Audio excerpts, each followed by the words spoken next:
Testing. Mic check, mic check. Mic check, testing. We're live. We're live. Can't Knock the Pod presents Conversations with the Candidates. Conversations with the candidates. Conversations with the Candidates. How y'all doing today, man? I'm good. I'm good. Excited. I'm definitely excited. Excited? Yeah, it's a little different from what we normally do.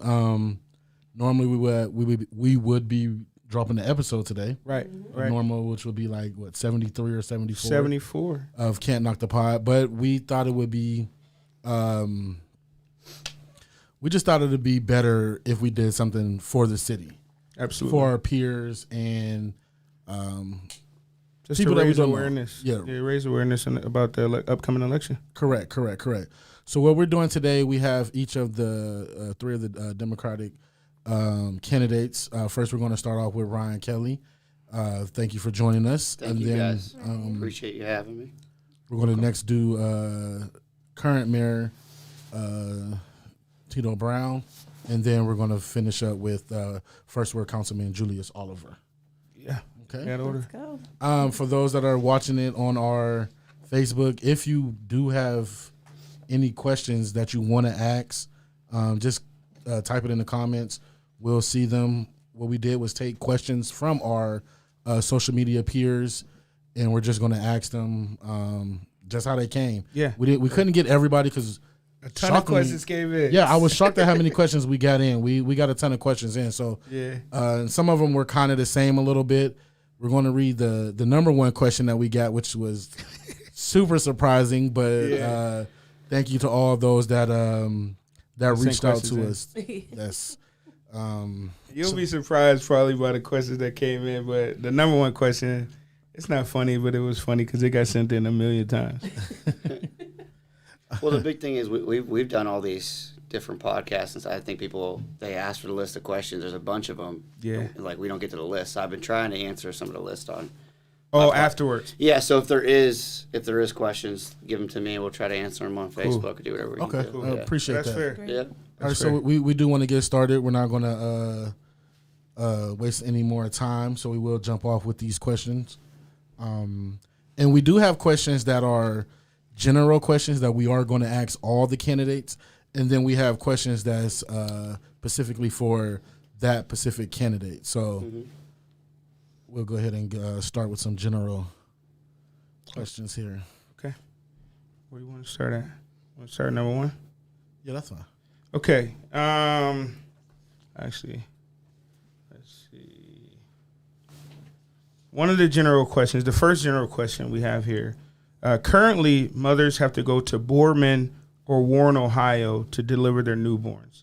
How do we plan to strengthen our relationship with Mercy Health and other healthcare companies to have better access to care for mothers inside of the city limits, especially with infant mortality being a social determinant of health issue in Youngstown? Yeah. So in my time, I was a Board of Health member for the last 7 years, and that was a major discussion. We made some really big strides with My Babies First, and I think that program needs expanded. I think the work that Lee Green did was awesome, and she needs to be applauded, and so does everybody at the Youngstown City Health District. We absolutely. You shouldn't have to go all the way to, at times, if there's issues there or it's full, you shouldn't have to go all the way to almost East Liverpool. I talked to a mother that did that. So we have the space. We have Mercy Health. We have a whole hospital at Northside. I mean, I think we have to figure out creative ways that we could somehow get that funded. So to direct answer to your question, at this moment, I think it's keep growing what we've done so far. I think over the last 7 to 8 years, I think we've started we're at least identifying the obvious problem that's been there for this didn't start yesterday. Right. So it's like this is an obvious problem, it's an obvious need, and I'm glad we're addressing it. We need to keep moving those initiatives forward and look at some of the assets we have right now, see how we can grow them. Yeah, because I was a part of that group. We actually had our first son at the Youngstown branch, and then we had to actually take him to the Boardman St. E's branch the second day. They used the state-of-the-art transporting system, but with infant mortality as high as it is in Northeast Ohio, that's a big problem, and so kudos to Lee Green and the health department. But I think that's a huge concern. Yeah, it can't be the city's failure or something that we can control that ends up causing. We can't contribute to the infant mortality rate at all. So we got to see how far of a reach we have, and then see where where it could be met by the need. Okay. Thank you. I do want to make sure that you guys can hear us out there. So if it is technical issues, just write in the comments, and we'll address that if they do come about. That's it. All right. What are your current plans and action to bring a grocery store to the city of Youngstown? Yeah, I think overall, guaranteeing a full-scale grocery store would be something that, number one, I don't think anybody could look you in the eye and guarantee that. I don't think it's 100% feasible right now. I think number two, we have to look at, does a grocery store really fill the entire need? Because I was at a high-rise on Hillman yesterday, and I was talking to the security guard who told me that they have there's people on the top floor, elderly people, they can't, or you put a grocery store right next door, they can't get, right down the street, they can't get there. So, transportation's part of that, the food desert need. I think we have to try to find ways to, let's overall assess the entire need with this food desert and with the lack of resources. So it's transportation to that grocery store or to that food. I would like to see us try and see what works, whether it be a food co-op that I know they're already starting to talk about, some of these bus stop food programs. I know recently in front of council came a food truck it was to sell fresh foods and vegetables to different areas. Try different things, see what works. But really, again, we haven't tried. We've talked about it and we haven't tried. I think we have to try to see again what will be effective. But at minimum, we know that some of our different state funding programs and federal funding, EBT and STAT, those come the first and third week of every month. We should have some different things happening on different sides of town in the first and third of the month, and just find different ways. But we have to start doing and not just talking about it. Okay. You want to ask one of the top one? Yeah. So this is one that's kind of for you. With the high rate of poverty dominating the city of Youngstown, how do you plan on representing those citizens who are down on their luck? Usually when somebody runs for office, they have experience in either politics or community outreach. How does your experience in either field justify you leading this city? I mean, my experience is this. I haven't been elected to office before, and especially elected in our area, and I think that's a good thing because the value of it is it's a new look, it's a new perspective on it.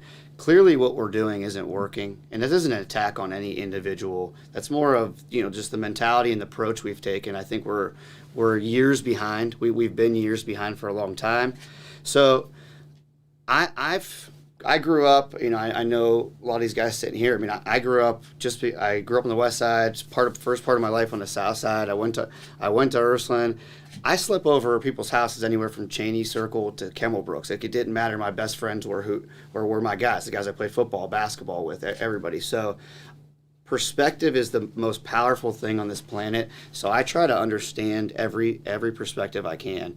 And that's where I haven't experienced it. I think that I at least try to understand it, and I know I've seen it. I see the needs.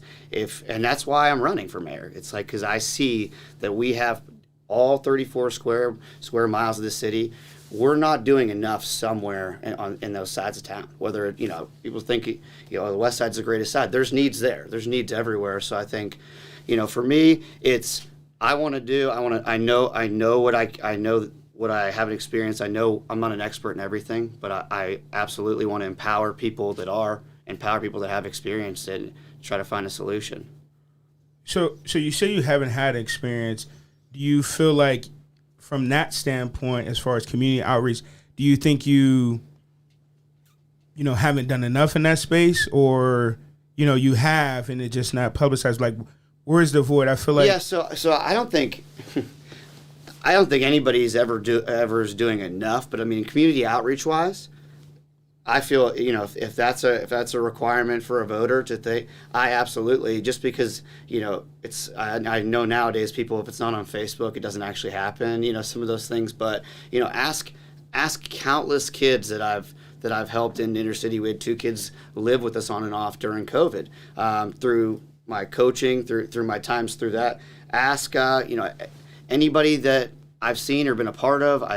I've stepped up for any different initiative that I've seen passion put towards, whether it be a fatherhood initiative, whether it be a My Babies First, Minority Health Month, and you can go completely down the list. If there's something that I see somebody's passionate about, and I think one of the big issues we have in our city is we do not promote the good things that people do in the city enough to where everybody hears about it.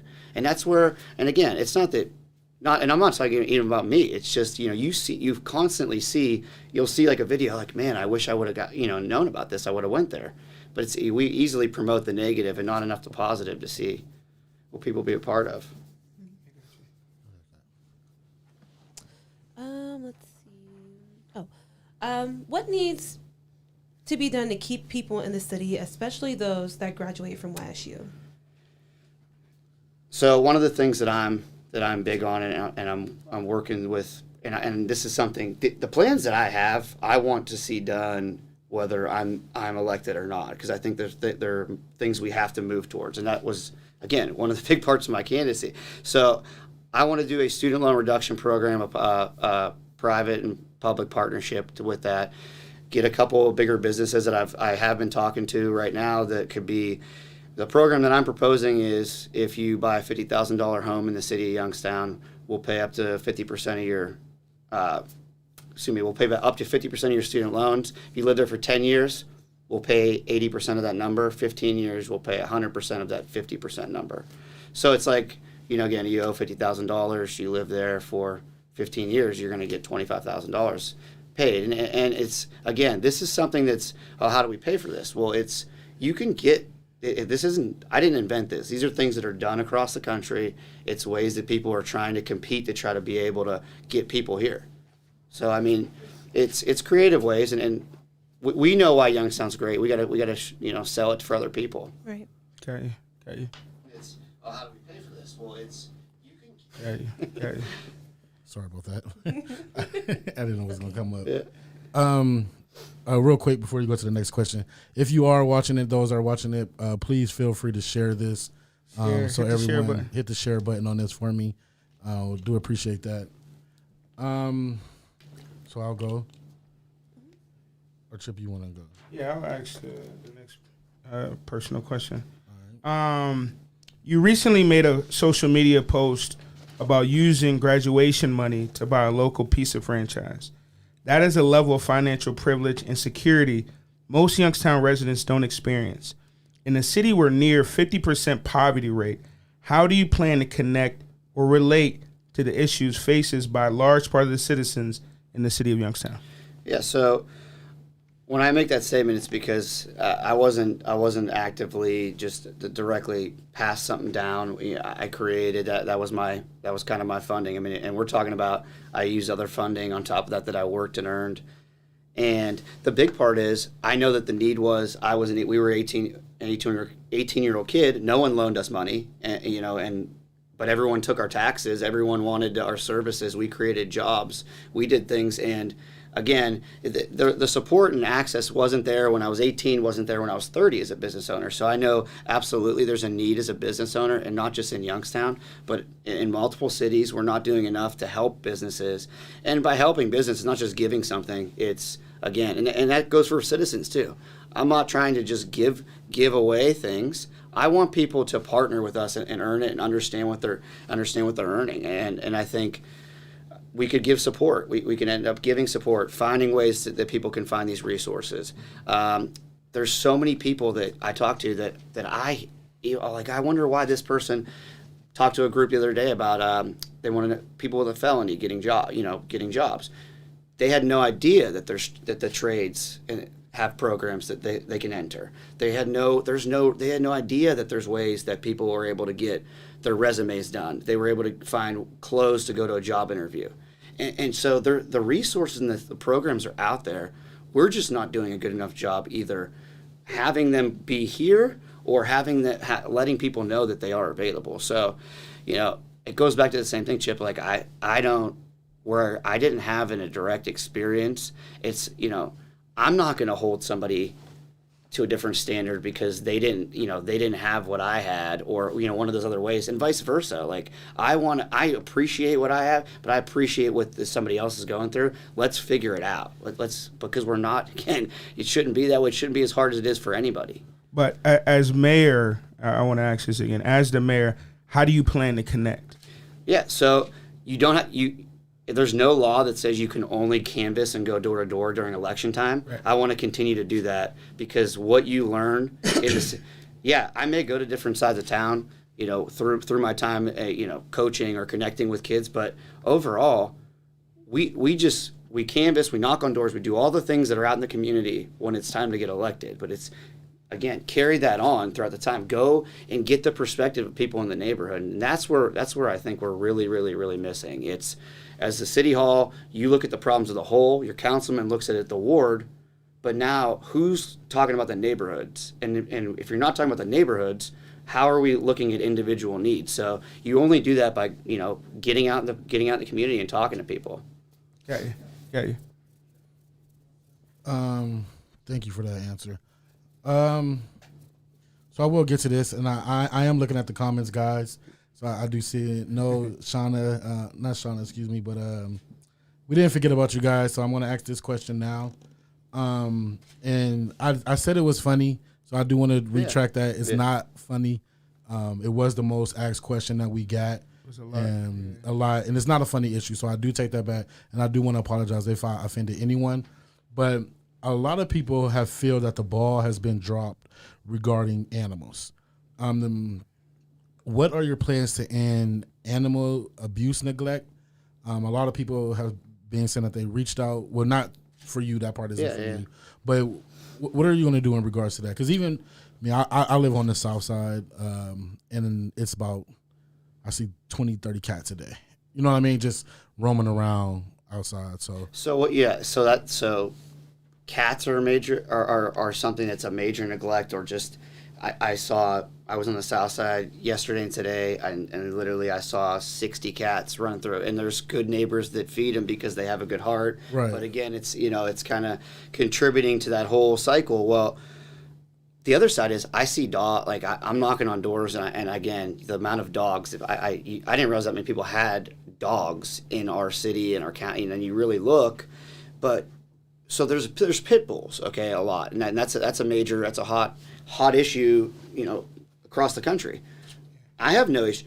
I think where neglect comes in, and this is where I want to start be able to work with a nonprofit group, with the county, whatever we could partner with, and have something in the city to make sure that people are taking care of that dog and making sure that they're protecting themselves by, if you have a pit bull, there is a certain level of insurance they talk about. There's a certain level of safety. It's not fair to the dog, or either way, to not have it correctly housed, and that's safe for the dog, safe for the people in the neighborhood, safe for other people's pets, and you shouldn't be persecuted for taking care of a dog, for having it just because you have that type of dog. But we need responsible pet owners, we need responsible homeowners, everything the same way. So I think, again, we can't, these are things that are actual needs and issues in our city. We have to be involved one way or another, and we have to see where our reach can go, and then see where the need for a nonprofit or some other entity to come in and help. Got you. The tax abatement program for businesses does not seem to be working for the entire city. What would you do to address this issue? Yeah, so it's really not working as the whole is simple. Most of the time, the tax abatements we do are 75%, because that's the most that we could do for without approval from the school board. So I think we need to start it with having 50%. Start it at least at 50%. That's for sure. So that's one part of the tax abatement. I think we need to make sure that we have a business council and we have a tax abatement council that looks at post It looks after. It helps us like kind of police when the tax abatement, making sure we're sticking to it. But I think we need to have some citizen input on the front end of these in these tax abatements. We need them because it's clearly we stopped really giving them the last few years, and how many businesses came in, like real bigger businesses that are looking for them. So, but it's got to be, we can't be desperate. We can't beg somebody to come here by just giving. They have to want to be here, and then we have to partner together every part of it. So, start it at 50%. Give them and move it incrementally. When you hire people, you get percentage. You hire Youngstown people, you get a higher percent. You hire if you're doing service, require people to serve and pay back by hiring Youngstown people. That's to me how you should earn tax abatements. Okay. You good on that? I did have a question that I wanted to talk about. So, when it comes to just really, this is some that I look at personally. When it comes to minority contract bids in the city, I just don't see enough of us being involved in that process. I think there's a certain amount of minorities that are supposed to be able to have contracts within the city based on the bylaws. What would you do differently, and what can you promise or ensure from a minority contract base if you're elected mayor? Yeah, so I think one of the major areas for me, it's we can't just have a certain subset of people that are this is the club that has a bid. We have to have an open, inclusive contract bid process.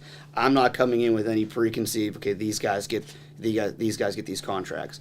But again, that is where you need to make sure when your appointments to different boards, your board of control, your different decision makers that have residents on them, you have to make sure that it is diverse. It shows what our city looks like, and it mirrors that. So I think one of the other areas, Chip, and I want to expand on that a little bit, is so the city of Cincinnati or Hamilton County down there, they're looking at minority taking bigger portions of the land bank. So there's and making sure that minority real estate firms, and real estate and people involved in real estate are completely having control. It's making sure that they have a direct opportunity and say in some of these because we own commercial real estate properties in the city, and who's to say that? And it shouldn't directly. It should be completely inclusive. I'm more about Youngstown people, and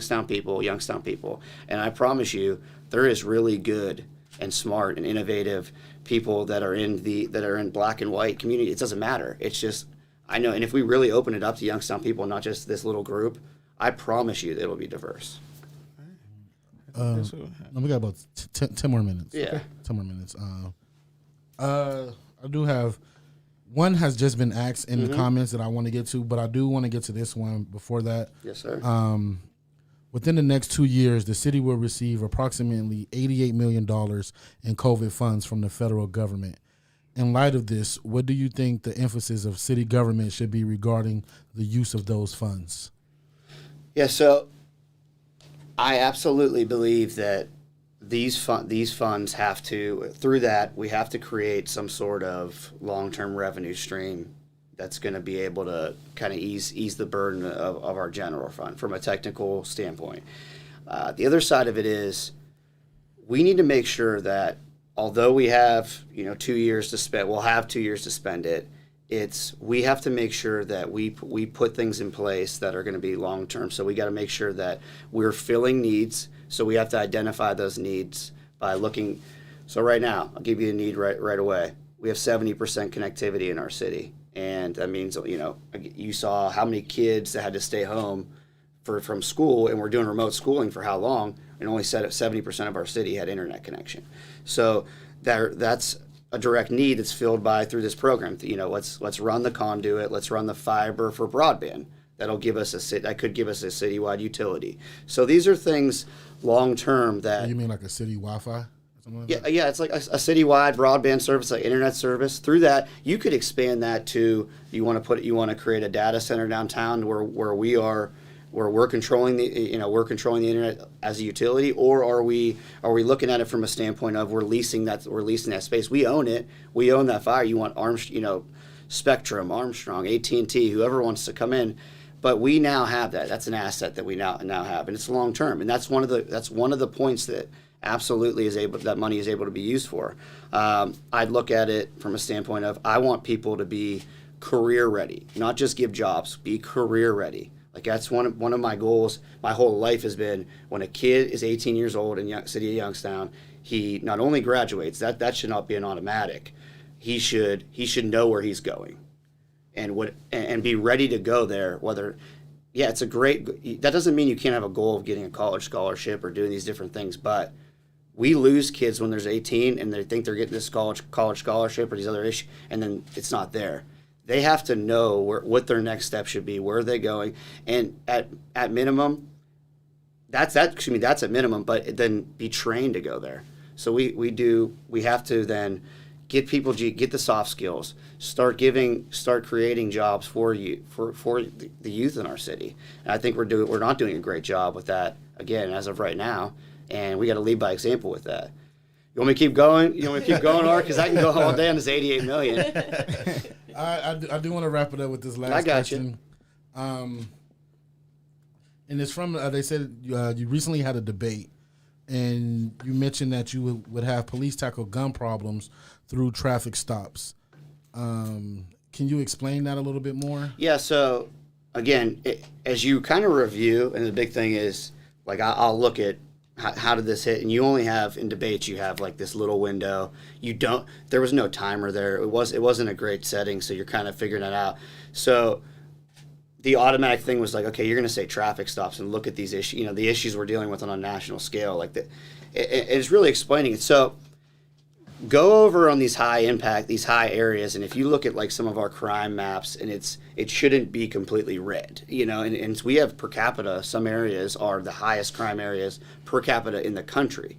So in those areas, if we're talking about blatantly running stop signs, blatantly speeding, doing these running red lights. And when you're doing that and you're actively policing those areas, you're really only focusing on two colors. It's red and green, and it's in the two types of people that are running stop signs and running red lights are the people that are afraid to get shot and the shooters themselves. And that's fact. That's statistics over time. The city of Atlanta implemented this, and it's not equality in policing for me is that's the complete standard. There's no discussion. I don't care if you have a badge or not. If you break the law, you're gonna go to jail.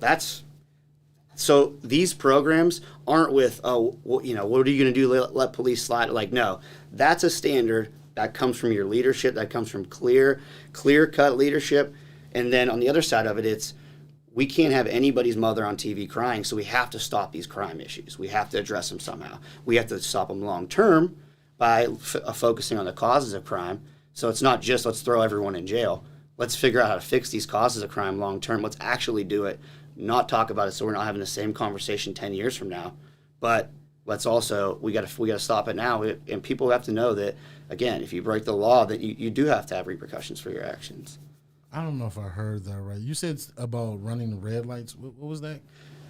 So it's, again, you're talking about, like when I said policing. You said running the red lights. Running red lights, running stop signs in these high crime areas, in these areas that have, again, per capita, like certain portions of the South Side. Last week or 2 weeks ago, there was 637 gunshots.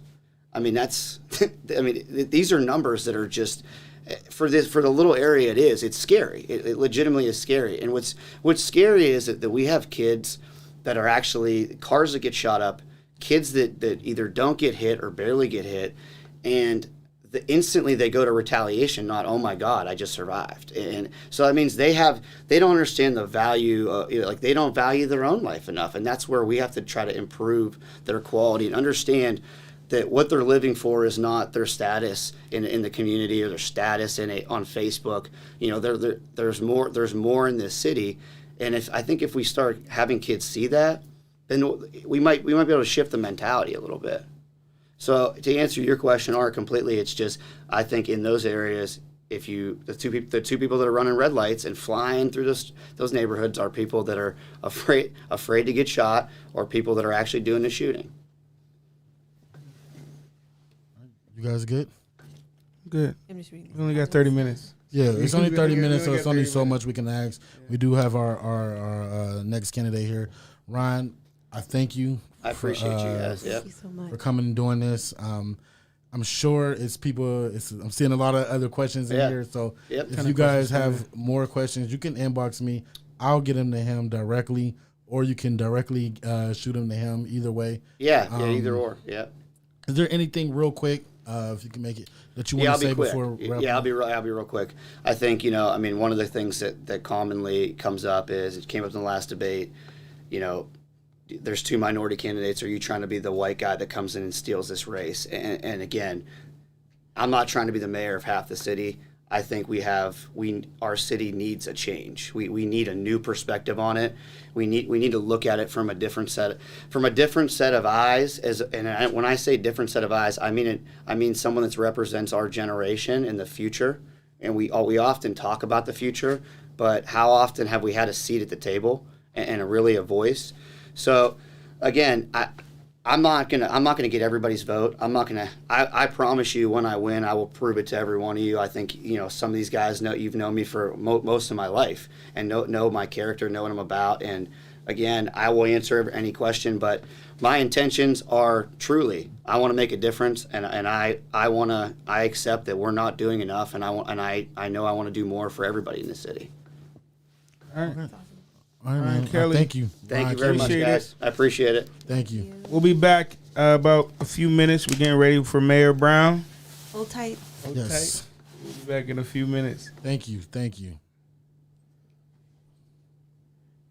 Thank you, Ryan. Yeah, thank you.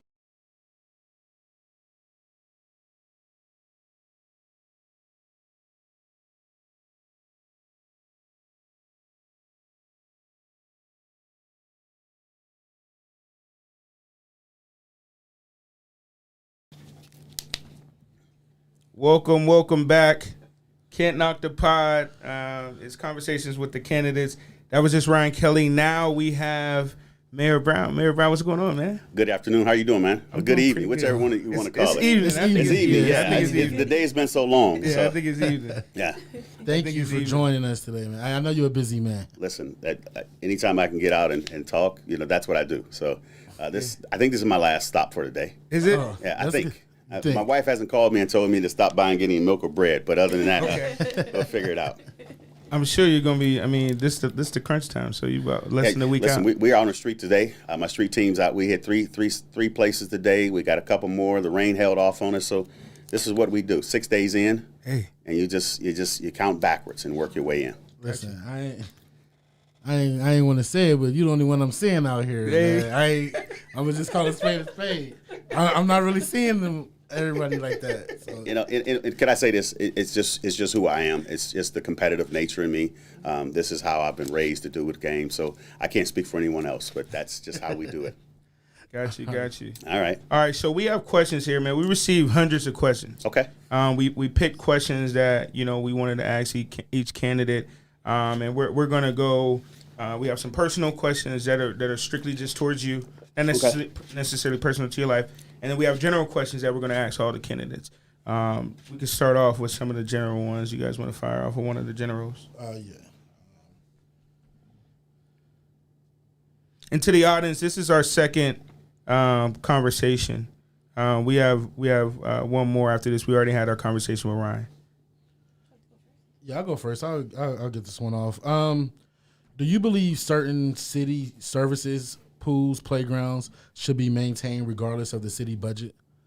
Oh, no matter what we do, we should always have the service provided, no matter where the parks are. So your question, should we maintain parks, pools? Yeah, Yeah, I think we have to, unless there's some issues with that property. But most of our parks right now, we're working on revamping our park plan. So those are some of the things we're looking at, where there were some parks and locations that they kind of abandoned and left astray. So, but we've been working on a plan to make sure that if they're actively being used, those are the ones that we're going to make sure we maintain and keep upkeep. Okay. Okay. So was the north side pool always open? It was closed. What, COVID? Because of COVID? No, but even before that, I think it was. No, well, so Northside Pool, right after last year's season, we had a water leak. Oh, okay. So we started repairing it right after the season, but we had a season. Only season that we missed was last year. It was pretty much due to COVID. Right. And one of the things that we learned is that we were thinking about having it because of chlorine, but it was the social distancing factor that we couldn't. While you're in the pool, and chlorine is one thing, but when you get out of the pool was our issue. And COVID was, in the summer, it was it was a real tough time for us. So we did have that issue for us with the pool last year. Gotcha. I go. You were given a city with issues that you did not create. That's understandable. If the city council stands in the way of most of the progress you hope to make, why should citizens of this city expect anything different in the coming term? One of the things I think is you try to build relationships, and you're right. When I took over this job in 2018, I had a $2.2 million deficit. In 2019, I had a $1.4 million deficit. But over the last 4 budget cycles, we ended in the black, and now we're in a surplus. But I think it's all about relationships, and I think the citizens need to realize that I only can actually recommend the city council.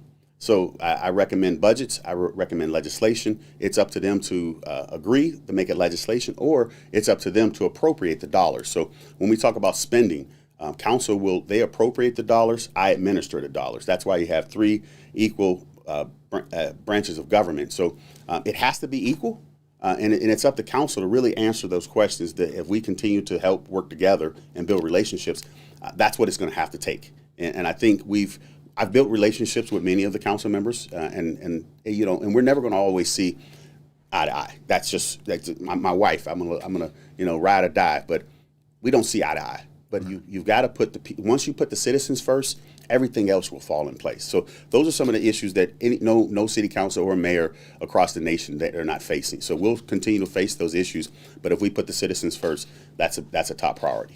Now, and I know this is it's in the same realm. As the leader, as the CEO of the city, you have city council, and then you have these other departments. As the leader, what are some team building things or relationship building things you do with city council or can do with city council to help the friction, if there is any? If there's friction, I think first of all you acknowledge it.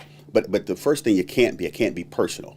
It can't be personal or political.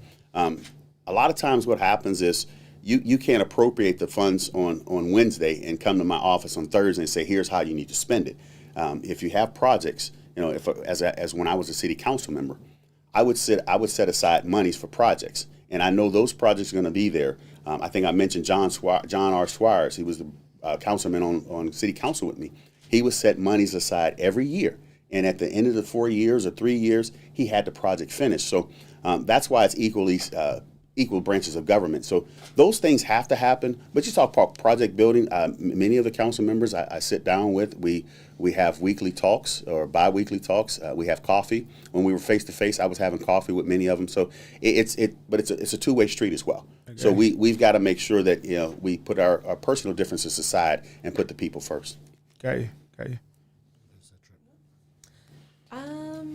Okay. What would you do to ensure job opportunities reach young people in the minority community? So minorities, one of the things we got to make sure we remove some of those barriers. And let me just be I'm going to be upfront and honest, if I can do this on here for you. Yeah. A lot of my young men and women right now, I need more workers in Park and Rec for the summer. It's start. The first 3 things I'll ask: driver's license, resume, can you pass a drug test? What do you think I hear a lot? I can't pass the drug test. So now we're working with the Professional Development Center with Flying High. I need those young men and women to come to me and tell me, to be honest with them and say, hey, I got some habits. I like this or I like that. And we need to make sure that we get them job ready, job trained, but we also need to have them for job access. So those barriers that they I can't find a job. Well, you're not being completely honest. The honesty is that I can't pass the drug test. I have several of them right now. I need them, and they're saying I can't pass the drug test. So that's just one piece to me, that we need to ensure. but also we need to make sure they have access. And when we're talking about jobs, I want my young men and women of the community to have access to that. But I need them to be ready when the jobs come. Driver's license. We had what we call License to Success, where we were one of several communities around the nation who got a $10,000 grant from the Dollar-Wise U.S. Conference of Mayors, where we know individuals are driving without license. You got tickets and fines out there. Now what we're doing is removing those tickets and fines, so now you can get back to being driving legit. So those are just a couple of things that we've worked on about jobs and getting them ready for it. Thank you. Okay. Someone said, what do we do about the use of the drugs? So use of drugs. Yeah, from the kid, they're saying that they can't get jobs. I think we've got to make it. I think the problem is legalizing marijuana, and I'm not knocking anybody with a marijuana card, but that's the gateway. I think many of the young people believe since it's legal, I can smoke it, but most employers don't allow you to have that in your lifestyle. But it's a lifestyle issue. It's one of those things you start at home. You've got to make some sacrifice. If I wanted that job, I want to feed my family, I got to quit smoking. I got to quit using those habits, or we need to find them some help. But the first step is that they need to admit that they have help. So those are just a few things that I think if we're talking about drugs and the gateway to drugs, they have to come forward and say, you know what, I do have an issue I need to deal with. The last debate talked more about police community relations than anything. And I see you guys just released some new information today. But the Youngstown City school system, and I think all this ties together, is almost last in Ohio. The crime rate is over 70% higher than the national average. What do you plan to do, and how do you plan to partner with the school district to better our children's education in the city? Because I think that's where it starts. So all the problems we see now that we're talking about being ready, workforce ready, and being able to have a job, it starts, with the education. And so how do you plan to partner with the school district and just make the education system better for the education in the city better for the children? And one of the things is you definitely make sure you work with those leaders at the local and the state level. But here's the one thing that I've been working with. And by 2025, you're going to have some post-secondary education. And we need to make sure that our young men and women have a pathway. So we started the Mayor's Educational Attainment Coalition, which we're giving them pathways to different opportunities for jobs, lifestyles, and exposure. And I think that's going to be the key to us helping them do that. But if you realize I don't know when you guys graduated, it's probably a little different than when I graduated. I'll be honest with you. It was either college or military. Our kids they're into digital design. They're into, they want just a certification. They don't want to go 4-year college. Some don't want to go to a 2-year college. So you've got to give them a different pathway and different opportunities. But the other piece that we're really, when we talk about education, we've got to create a blueprint out of poverty. We've got issues about poverty, and we've had one of the highest rates of poverty that we've had for at least the last 10 years. And I think there's probably, I can name 10, you can name 10 reasons for poverty. So what I want to make sure is that we focus on the blueprint of poverty for our kids, but we also got to get them a different pathway, because some kids just know their lifestyle is they don't want to go to college, but they may want to go to the military, but they may want to go into the trade. So we've been reaching out to those people, those organizations, to bring them to the children and show them a different way and a different opportunity. But continue to make sure after school programs are going to be big. Summer programs are going to be big. When we talk about our park and rec department, we make sure that our kids, they're not just coming there to swing on the swing and play basketball. We're making some educational component and exposure. If you don't hear any other word I say today, we got to expose our kids to more opportunity to arts and culture as well. Absolutely. I'll go. And this is one that's kind of catered towards you. During your campaign for the previous election, a big part of your campaign focused on bringing a grocery store within the city limits. To date, we still do not have a grocery store.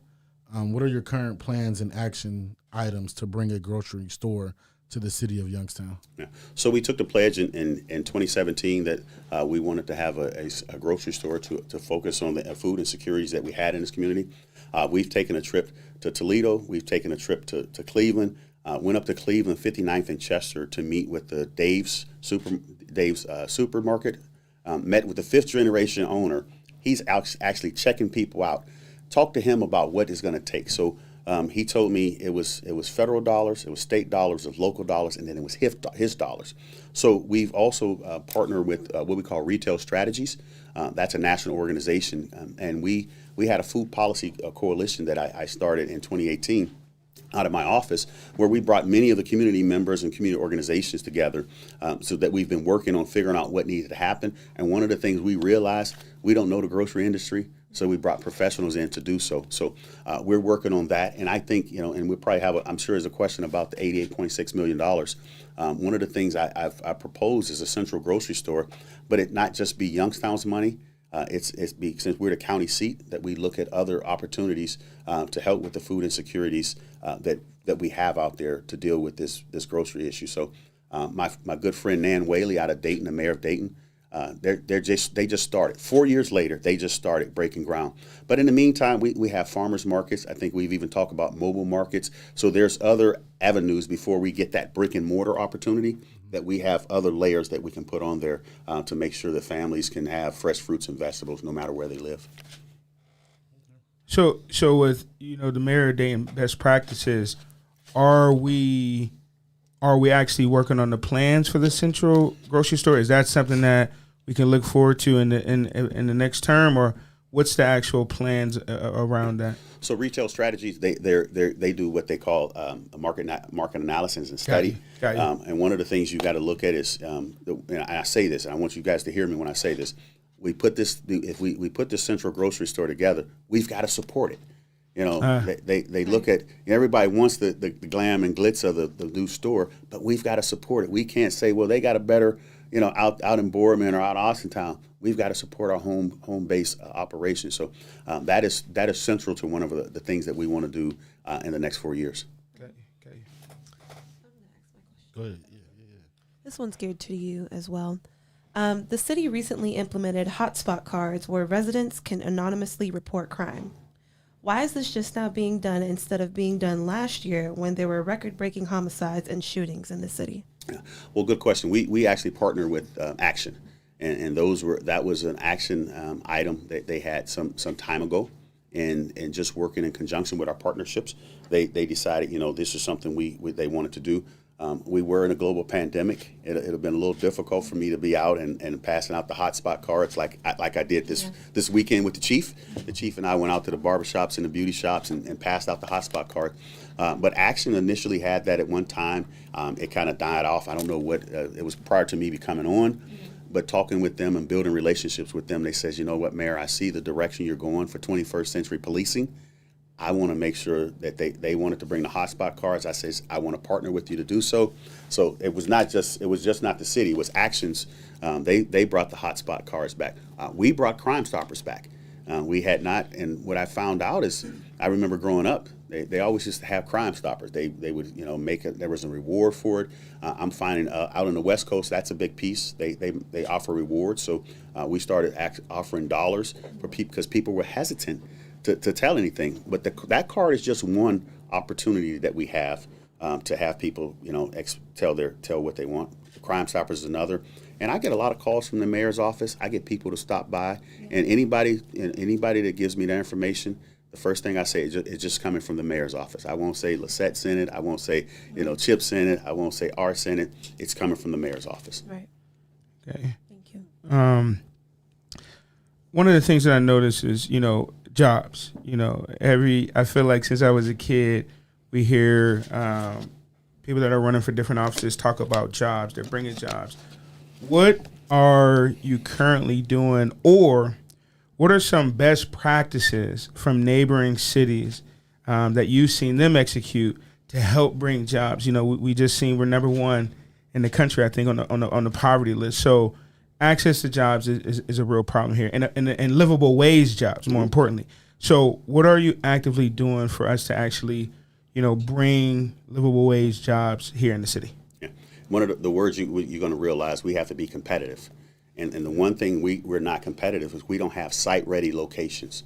If Amazon came tomorrow and said, I can offer you 1,000 jobs, I need 10 acres of land, I'm out. I don't have it. So previous administrations, I think the Ungaro administration had our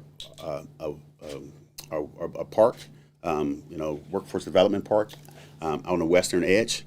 It's full. Industrial park, it's full now. So we've got to come up with another opportunity to have site-ready locations. We can't have them come here and say, "Oh, we'll get it ready for you." We've got to be ready. Toledo, every year, one of the, in this, it's a good friend of mine's, Mayor Kapsakavich, they are in Site Ready magazine. So that means the developers are looking like, who's ready for us? And we've never, and I won't say we've never, I think since Ungaro, we've never had a plan to say, that site's going to fill up one day.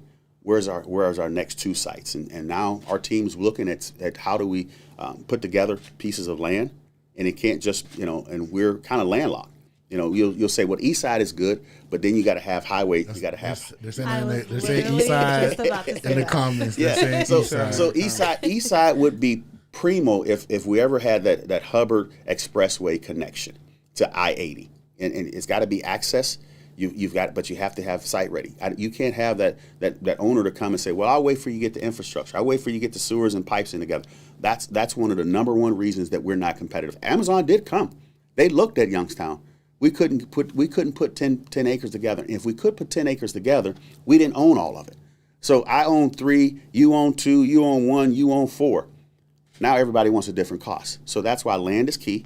We've got to make sure we get the land together, but we're going to also have to build some partnerships around the area, because we might have to work with some of our townships and our cities and building a relationship to make sure we have the next industrial park. Okay.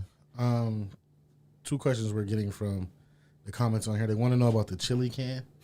Chill can. Chill can. Excuse me, the can. chill can. That would That's be not one ideal. we had, but that one has just come about. I'll take it. Okay, you'll take that. So the chill can has been going on since 2016. This was a deal where I think in hindsight, I can be the Monday morning quarterback. One of the things I don't try to do is critique other administrations. I try to say if I were there, I think I would have done. This deal was upside down. It gave the individual, the chill can, they had more latitude. They had probably they gave them until just this year to put all the jobs in place. But we gave them public monies. So anytime you give somebody public monies and they make a public promise and they don't produce, you have to remove them of those privileges. They were getting tax abatements. They got public dollars. So it wasn't until just recently legally that there were some benchmarks that they did not hit. Once they start missing those benchmarks, then we had legal obligation to do so. But prior to me coming in, this deal was upside down, where they gave him all the courtesy, all the money, all the opportunity. They moved people out of their home. And like I said, well, it's one of those things, it's in my lap now to take it on. But the piece that we're missing is that I just said I either need the jobs or I need my money back. So that's why it took so long. The deal was so upside down from the previous administration that they gave him. I would have phased it in. First building, get to work. Second building, get to work. Third building, get to work. Now you get your tax abatement. They were giving them that even before anybody started work. So a question connecting to that. Okay. I've seen a lot of people say, well, we've had the chill can plan when you got into office. Why are we waiting to now to, I think we're taking action against the organization that started. Why now and not when you first got in office? So what I mentioned earlier, there were benchmarks. So that there's agreements. There was an agreement. The agreement said he had until a certain date in, let's say, in 2021 before he had to hire 150 people. Now he could hire 1 today, 10 tomorrow. He could hire 150 at that last date. That's why I say the deal was upside down. It should have said 50 here, 20 there, 50 there. The benchmark, it was later in the deal. This has been going on since 2016. So when I got in and realized that this deal was going the wrong direction, then I looked legally how you do that. And a lot of times people say, well, you just waited to do this because I have to live within the law. I don't break the law. My dad always told me he did enough jail time for me. I'm not going to jail. So, but those benchmarks, and those are, when you do these development agreements, you say, well, I'm going to do this. I'll do it by this time or that time. His was from here to there. It should have been closer in increments. Okay. I do want to do the 88 million one. I'm gonna ask this one. Okay, go ahead. And this is one of the general questions. It's important to me. I lost a family member to this issue here. So currently, mothers have to go to Boardman or Warren, Ohio, to deliver their newborns. How do we plan to strengthen the relationship with Mercy Health and other healthcare companies to have better access to care for mothers inside of the city limits, especially with infant mortality being a social determinant of health issue for the city and one of the highest in our area, which means that either the mothers are passing or the children aren't making it to their first birthday. So how do we plan to address that issue here? I think one of the things, Chip, and you're right, we're 3 times, African-American babies are 3 times likely not to make it to the first birthday as their white counterparts in this county, which is a horrible piece. I think what you need to do is to get with those professionals who actually are doing this, because I don't claim to know that industry, but you need to make sure that you tell, when I had this conversation with the healthcare professional and says, well, why does a mother have to go all the way out to Boardman to deliver? And they might go to Boardman. Boardman might be full. They send them to Warren. So that's a systemic piece that we've got to push back from as a community. When we're talking about Mercy Health and other healthcare professionals, you can't deliver a baby in the city of Youngstown now. That's unheard of. But also we need to make sure we have a Healthy Babies Coalition. We have groups in our health department. They're actively working to deal with helping their moms. One of the pieces I thought is mom have to get on the bus to go to her appointment. Yeah. She has another little one. Little one gets off at school at 2:30. Well, do I have the little one get off the bus and no one pick them up, or do I miss my appointment so somebody can have my baby? So that transportation piece is issue there. I know the Mahoney County Hub is actually focusing on how to get the greater access and a bigger access for people to have the babies to have access to health care. So you've got to work with those healthcare providers. We've been talking through our health department and making sure we do my first baby's birthday. We celebrate those things. Lee Green. Yes, Lee Green. And I didn't say this, Chip. Sorry to hear you had a loss of a loved one to that. So that's critical. But infant mortality is a piece that's associated with lead. And one of the things we want to focus on is getting lead out of the home and out of the water pipes. They bombarding us with questions, man. Yeah. Thank you for your answer. I'm gonna ask this, The other one? the one I mentioned before. Okay. Like I said previously with Ryan, the question we got the most was about animal abuse. Mm-hmm. A lot of people feel the ball has been dropped regarding animals. What are your plans to end animal abuse and neglect? A lot of people have been saying that they have reached out to you, but nothing has really been done about that. Yeah. First of all, let me set the record straight. I'm an animal lover. I have my own dog. I've had several dogs, 2 dogs or 3 dogs at any given time. To say you reached out to me, a lot of time people want things to happen the way they see it. You got to live within the law. I think under my administration, we've been very aggressive. We've removed many abused animals from their home. We've prosecuted many individuals because of animal abuse. I've taken rides myself personally out to see the conditions of the different dogs and animals. And people look at, well, I wouldn't have my dog in that condition. Well, that's understandable. But what the law allows us to do, we just can't go by and say, all right, I don't like how you keeping your dog, and snatch him out. Just recently, the other day, I had my staff in there, and we talked about. He said we went by. The dog had hay. It was food. It was water. And some people just they don't understand why people let their dogs stay out. Growing up, my grandmother had a dog named King. King never came in the house. For me, all of my dogs live in the house. So I mean, that's just. So I think when people say they want to see it, I get it. I get the compassion. But what I like to see them is turn that conversation around and say, Mayor, how can I partner with you and find homes for these dogs when we rescue them? Maybe some coalition for these animals and figure out to help those homeowners. But we've had many of the homeowners are elderly who kind of take on more than they can. They bring in the neighborhood dog or the cats. I mean, I can tell you about the cat home. We had a house that was, I bet it was 100 plus cats. We had to demo the house because it was so infested with cats. So, and I was out at that scene as well. So we're doing things. It just, some people see it one way to happen, and maybe it's the speed of government sometimes does not help as fast for they want. But I get it. Being like I said, a lifetime dog lover. Ask my dog Mocha. You stop by and see Mocha and ask him how much work and how well he's taken care of at my house. I got you. Another one. I'll just jump in front of you guys again. It's your show, buddy. It's your show. You did mention that you knew it was coming. The question about the $88 million. So within the next 2 years, the city will receive approximately $88 million in COVID funds from the federal government. Mm-hmm. In light of this, what do you think the emphasis of city government should be regarding the use of those funds? The big word has to be impact. We've got to make an impact. This is a legacy opportunity for us. We won't see another one. I know I won't see another opportunity like this to affect and promote your city like the city of Youngstown.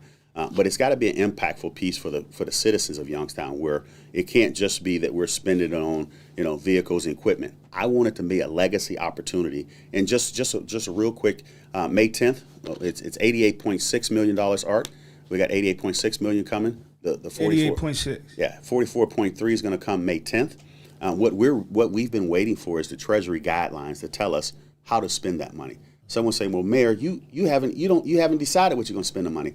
It would be real silly of me to say I'm going to spend it on these things, and the Treasury comes out and says you can't spend it on that. One thing we know we can do already, we just got a good knowledge that's working with the mayors across Ohio and the nation. There's going to be some infrastructure pieces in there.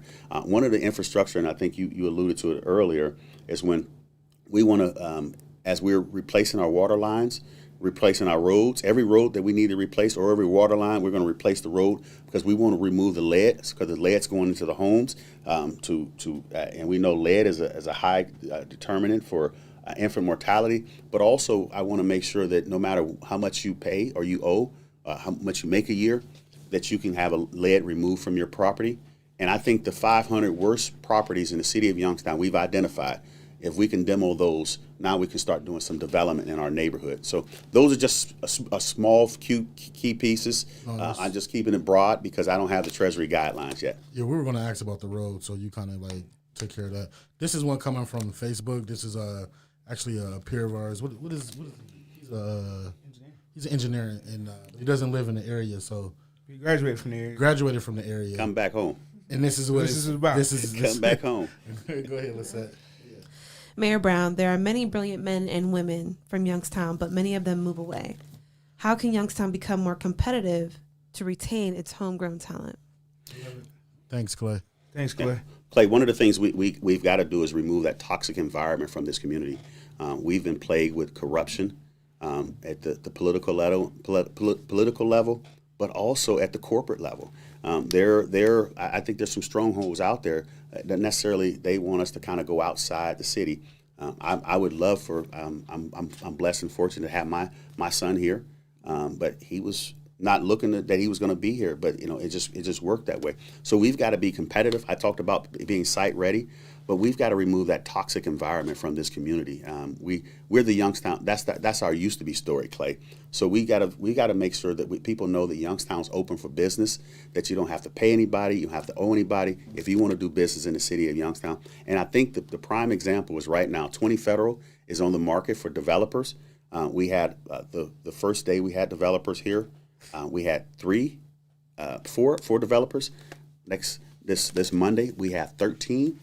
And many of them are not from this area. So the message is now Youngstown's open for business. It's not that corrupt town that it used to be. The mayor said you don't have to come to his office to pay him or do anything. So that's just one of the key components. But I need to be attractive for him to stay here. Like buying in Youngstown. Some places are now. I just had a conversation today. Is incentivizing people to work in small communities that were livable wage. Cost of living is good. We want to make sure that we are attracting those young millennials. You guys are still millennials, right? Yeah. All right. Got you. Got you. We're a little bit over time here. A little bit over time. Yeah.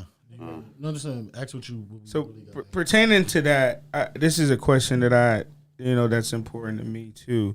How do you? So with having these contractors and people come in the town to bid on different RFPs and things, how do you plan to exercise allowing minorities to know and be able to bid on these contracts? And is there a certain percent of the contracts in your next term that you would make exclusively and allocate to minority-owned businesses? Yeah, great question. Here's what we're going to do the next term. We're going to have a central purchasing agent in the city of Youngstown. We've proposed it to city council already, where we're looking for, so when we do a procurement, we know we buy tires, we know we buy oil, we know we buy all different parts, but what I need to make sure is that our minority communities is engaged and involved. We have MBEs, WBEs. We need to make sure they're all engaged, and that's how we're going to do it with the central purchasing agent or officer, whatever you want to call it, director from the city of Youngstown. So we know as a city, we're going to lead first. We're going to lead by example, making sure that when the contracts are coming, or when we're buying things, that we're buying it from minorities. But also, we just have quite a few things that we're working on now. You look at my cabinet. Look at my minority hiring that I have. I've been hiring minorities in our community, my females. My park and rec director is one of 18 across the nation, African American females. So we lead from the front.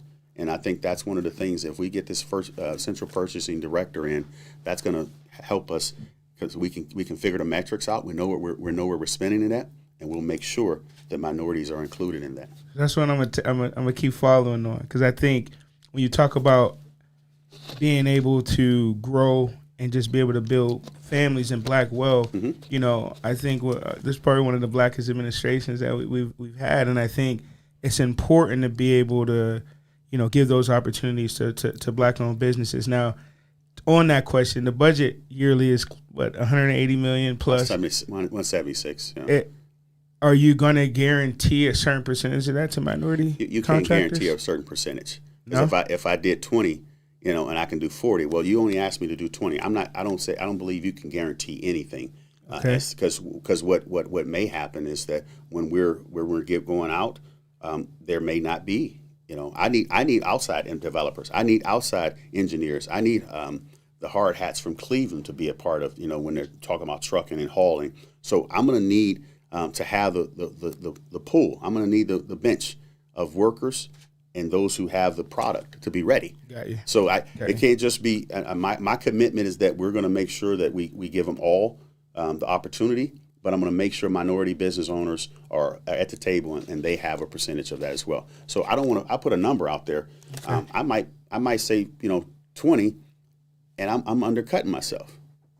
So I got you. Yeah, I got you. No, thank you for that one. I think that's all. Do we have any more?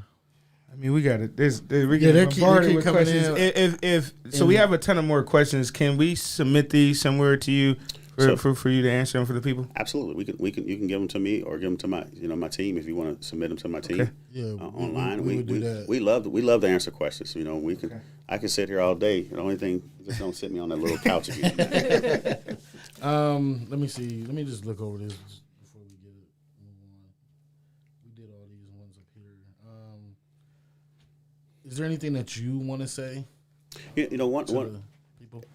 Actually, I just want to let people know that we've come so far in the city of Youngstown, but we got so much more work to do. When I took over this office, we had to restore integrity. People didn't want to play with Youngstown because they thought everybody in Youngstown was corrupt, and that wasn't the case. And now we're at the table at the governor's office, working with him on some gun reduction issues, some gun violence issues. We're meeting with the presidential-elect, Joe Biden, and we had a face-to-face, and the question he asked me, he said, Mayor, what do you need? I said, I need you not to forget places like Youngstown, Ohio, when you become the president of Youngstown, Ohio. And he said, mayors will have a seat at the table. I thought he was just talking about, he'll invite me to the White House and have a visit. But if you look at his cabinet, you got Marcia Fudge and HUD, and then you got Marty Walsh and Labor. HUD and labor are two of the big pieces that we need in the city of Youngstown, and we have relationships with them. Now we need to be building quality, affordable housing, but also we just talked about how do we get better jobs here in the city of Youngstown. And as mayor, I've built those relationships and have an upfront relationship with those individuals in those positions. That's going to be key to us. We can't look back to the ills of the past, and what I'm asking people is to continue, take their family and friends, but give me 4 more years. After the first 2 years, we had to fix the budget. Third year was COVID. Now this is our third year working on it. We're asking for 4 more years to take what we've done. We're at a tipping point, and give me 4 more years to do so. So May 4th, I'm asking you to go out, tell your family and friends, vote Jamel Tito Brown for mayor of the city of Youngstown. Hey, Appreciate it, man. Mayor, we want to thank you for coming out, man, taking a little time out your schedule to come I talk know to it's us. crazy and, this last week. Yeah. Yeah, this last week. Yeah, you almost didn't get on, man. You almost got beat out by a retirement home. I was going over there. Nah, we was coming down Yeah. there. We've Yeah. been calling all. You guys' schedules are crazy. No, they were going to have me over to visit, and I'm like, y'all better come on. So it didn't happen. So that's why I was glad to have an opportunity to come meet you guys. Oh, yes, Thank you for your time. And like I said, for the listeners that's watching it, appreciate you guys tuning in.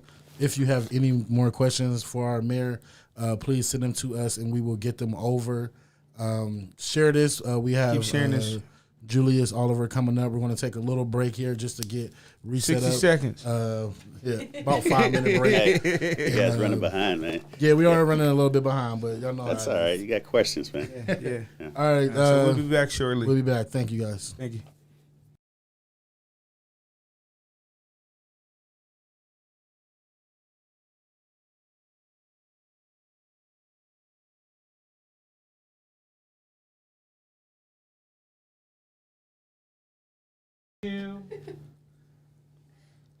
And welcome back. We're back. We are here on Yes, Can't Knock the yes, Pod, yes. conversations with candidates. Share.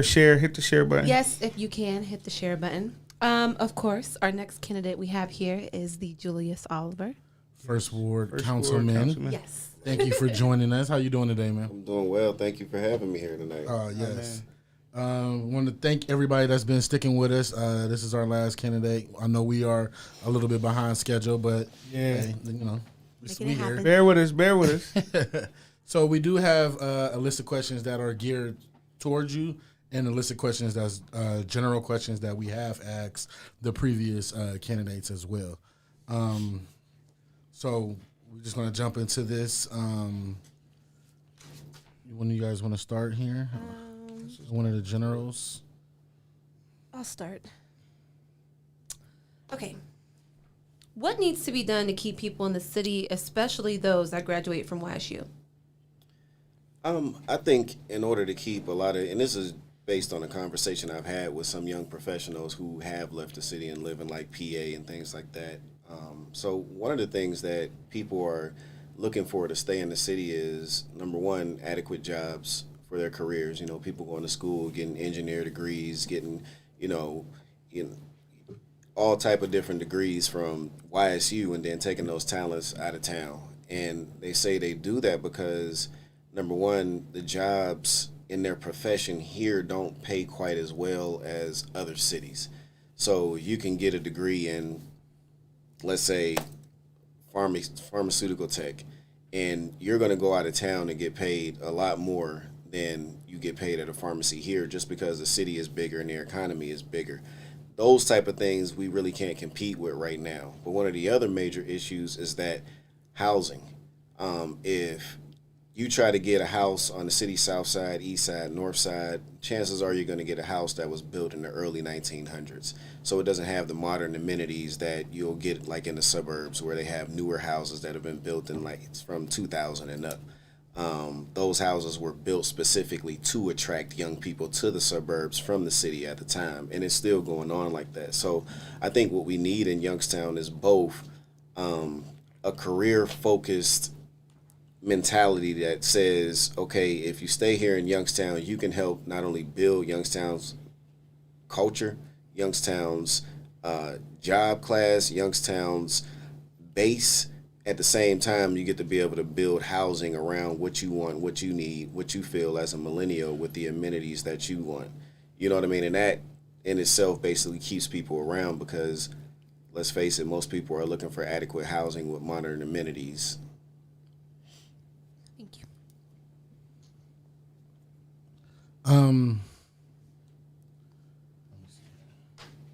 I do want to ask this question. I'll get this out the way. It's been going in our comments for a while. I see it in here. Why in DC? They want to know. I seen why do they get the most funds?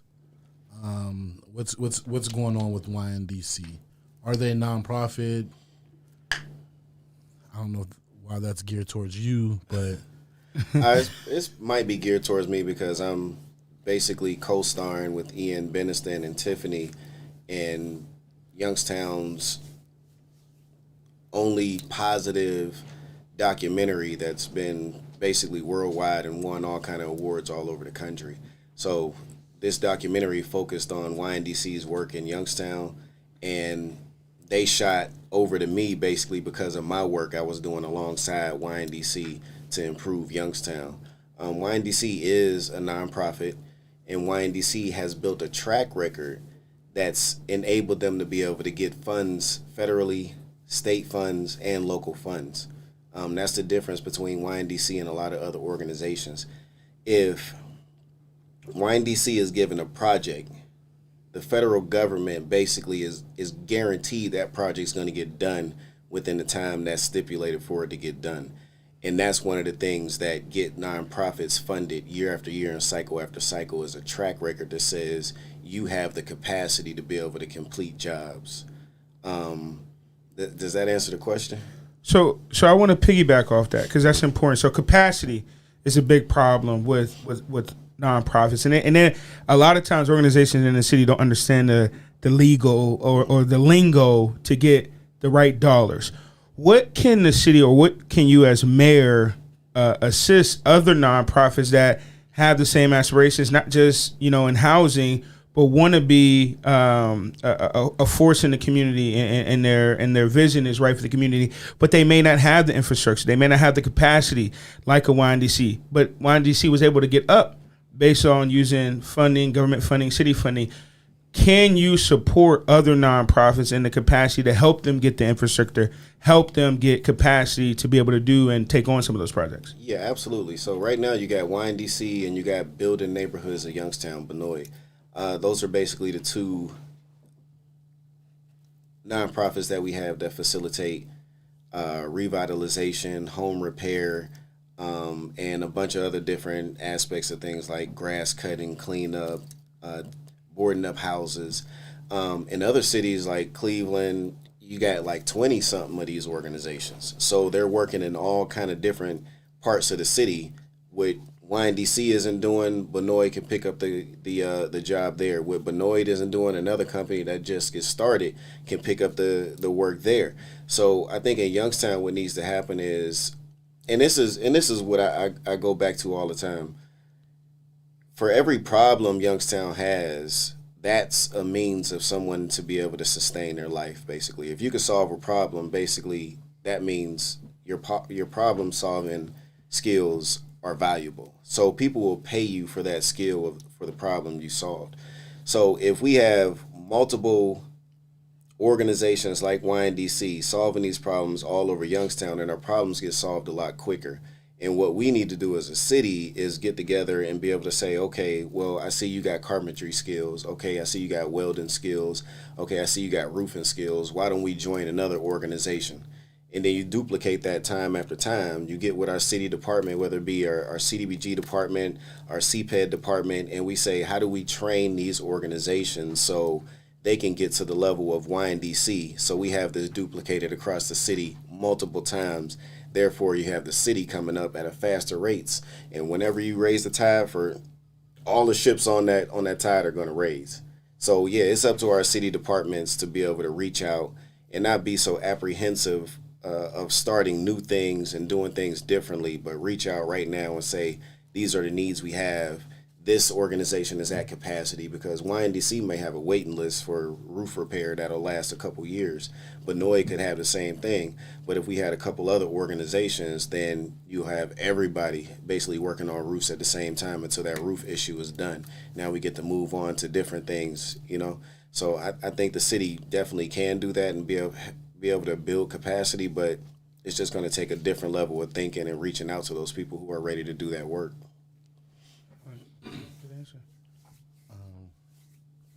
Okay, we'll go to a question that's more catered towards you. You guys want to go or you want me to go? I'll go. Okay, go ahead. Can I say one more thing about YNDC? Yes. Sure. A lot of times, people's issue with YNDC is that they don't see the work happening in their particular neighborhood or on their street. So That was a comment. That was a Right. comment on here. So they feel left out. It's like, well, they only doing work over there, or they only Outdoors do is work, what they but say. they don't know about the countless testimonials of elderly people calling in, like Councilman Oliver. You know, YNDC came, they fixed my roof, they did a great job, or oh, they repaired my porch, they painted my house. I mean, all over the first ward, which is, if people don't know, the first ward is downtown Central Business District. In basically every side of town. I have a chunk of every side of town, including some of Mill Creek Park. And it's a plethora of different issues that come in. You know, this person may have a roof problem, this person might need a bathroom totally remodeled, or their bedroom is shot because the bathroom above them has leaked and the ceilings fell in. Well, those things aren't seen by the community. You can only really see what they've done in the first ward as far as what I've requested for them to do. Going up Glenwood, you might see all these lots have been cleared and there's fencing put up and it looks cleaned up, or High Street in Glenwood where you see the big welcome to the South Side sign up there and you're like, you know, how did all this get cleaned up? Well, I went to YNDC, I said, hey, this is what I need done because this is a major corridor coming in and out of the South Side of Youngstown from downtown. I need this to look good. YNDC went to work. And, you know, they got that done for me. It took a little bit of extra funding and help to be able to do it, but they did it. And in every side of town, north side, east side, south side, YNDC is at work making sure these people that need help are getting the help that they need. You just don't see it because it's in their house or it's on the street and it's not put on the news. So they do a lot of work all over the city, but they literally can't move their large focus to another part of the city like they're doing over in the outdoor park area until that's complete. Now, when that's complete, then they're mandated to move to another area, but that's not done yet. And that's the thing that people don't know is that some of these funds that they get or have basically stipulations on it that say you can only do this right here for this time period, and when that time period is up, then you move on to another area. So sometimes it's just a matter of understanding exactly what's going on. Here's a question from that. So, like you said, they do smaller jobs. Like they have the whole neighborhood, but then they do smaller jobs like roof and bathrooms. Would it be better to maybe like let them worry about the bigger neighborhoods and maybe contract the smaller jobs off to like maybe different businesses around the city? So that's exactly what they do. Okay. Matter of fact, I think Benoit, Mr. Harrison, used to be a contractor for YNDC. Okay. So then he split off and started his own company. Now you got Building Neighborhoods of Youngstown. But you still have other small companies and large companies that are working along with YNDC to complete these jobs. They're not doing it all by themselves. They're contracting out to other people, just like they pay our youth $17 an hour to cut grass in the summertime. So it's a lot going on, but what I would like to see is a whole lot more of those spin-off companies that are duplicating the same services. Okay. Thank you for Answering that question. answering that question. That was just for our comments. But we're going to get back to the paper now. Go ahead, Seth. What changes could we expect you could make as mayor versus being a councilman? What about your service as first ward councilman qualifies you to serve as a mayor? Great question. So I think that takes me back to what I have already in my hands, which is the Central Business District and all the neighborhoods in Youngstown. So I'm already, rather than my council colleagues who may have a specific part of the north side or a specific part of the east side or a specific part of the south side or west side is split up between basically two council people with a little bit of the south side and the fifth ward. myself, I literally have the entire center of the city. So I'm dealing with business issues, residential issues. I'm dealing with whether or not you can have chickens in your neighborhood. I'm dealing with the car lot on the corner. I'm dealing with the car shop in your neighborhood. You tired of seeing 1,000 cars across the street while Billy and them is over there with air wrenches, you know what I mean? And it's 12 o'clock midnight. You don't know why they fixing cars over here. So there's a multiplicity of issues that I've already been acquainted with. I mean, I got YSU in my ward.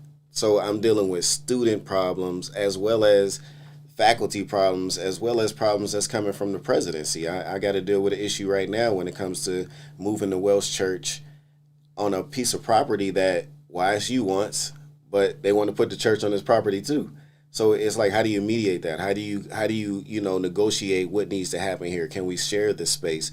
And these are things I'm dealing with constantly. So I think my already having experience with basically the entire center city qualifies me to be able to go on and deal with the seat of the mayor, because it's kind of like when McNally was in office, literally everywhere he went, it was like, okay, Councilman Oliver was right there, because it was always in my ward. Because most of the major issues, not saying that they don't happen different places around the city, but especially those business issues happen in the first ward. So those partnerships, with senators, governors, you know what I mean, congressmen are already in place as well.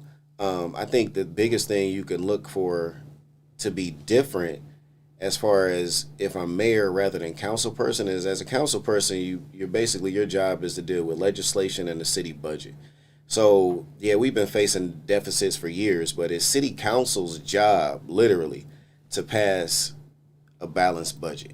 You can't pass a budget in a deficit because it looks bad. It's bad for the city's credit. It's bad in every aspect of the word. And one thing you don't want is the state to ever come in and take over a city, because you can't balance your budget correctly. So big kudos to my colleagues. Big kudos to finance director for being able to balance that budget year after year. As mayor, you don't deal with the legislative issue, except for it comes from your law department. As mayor, you are the executive of the city. So you are the boss of every department in the city: fire department, police department, parks department, street department. No matter what it is, you're in charge. If your grass isn't getting cut, that's on the mayor. If police policy isn't changing and it doesn't look different in your neighborhood, that's on the mayor. Everything is on the mayor because every department is underneath the mayor. So, as mayor, you can see my vision executed across every department in the city. You'll be able to see my passion through my departments. So when you call into the street department, or when you call into the water department, or any department you call into the city, instead of getting that runaround and being passed around through everybody before you actually get your question answered, we're going to be trained to be able to go right away, deal with this customer's need, because basically we all work for a constituency. As mayor, you'll see a people-focused management system that says you're more important than anything else. We work for you. That's not really what I can do as a council person, because everything still has to pass through the mayor. If you got an issue in your neighborhood, I still have to go through one of the mayor's departments to address that issue. And if it's not a priority for whoever the mayor is, then it's not a priority. You're not a priority. So as mayor, my job is to make the citizens of Youngstown a priority in every department. And I think that's the difference you'll see, taking my experience as council, dealing with people, into the seat of the mayor, still taking those people with me as my focus. I'm sorry, I'm super long-winded tonight. This is good. That This is was- good. No, Good question. perfect. Thank you. I don't even know if we asked any of the general questions once. Chip, you want to throw something out? Yeah. So we have some general questions here that we received. The tax abatement program for business does not seem to be working for the entire city. What would you do to address this issue? So the tax abatement issue. So when I first came on the council, Chuck Samarone, president of council, he was president of the council at the time, former mayor, right? He said, Julius, I think you would be good on the Tax Incentive Review Council because if you look at these numbers, I think they're going to upset you and you'll be able to do something about it. So I was kind of apprehensive at first because I was new and I didn't really know what I was getting into. I just got put on council and I didn't know what I was going into. So I took it. I appreciated the appointment. And when I first opened the booklet and looked at the numbers,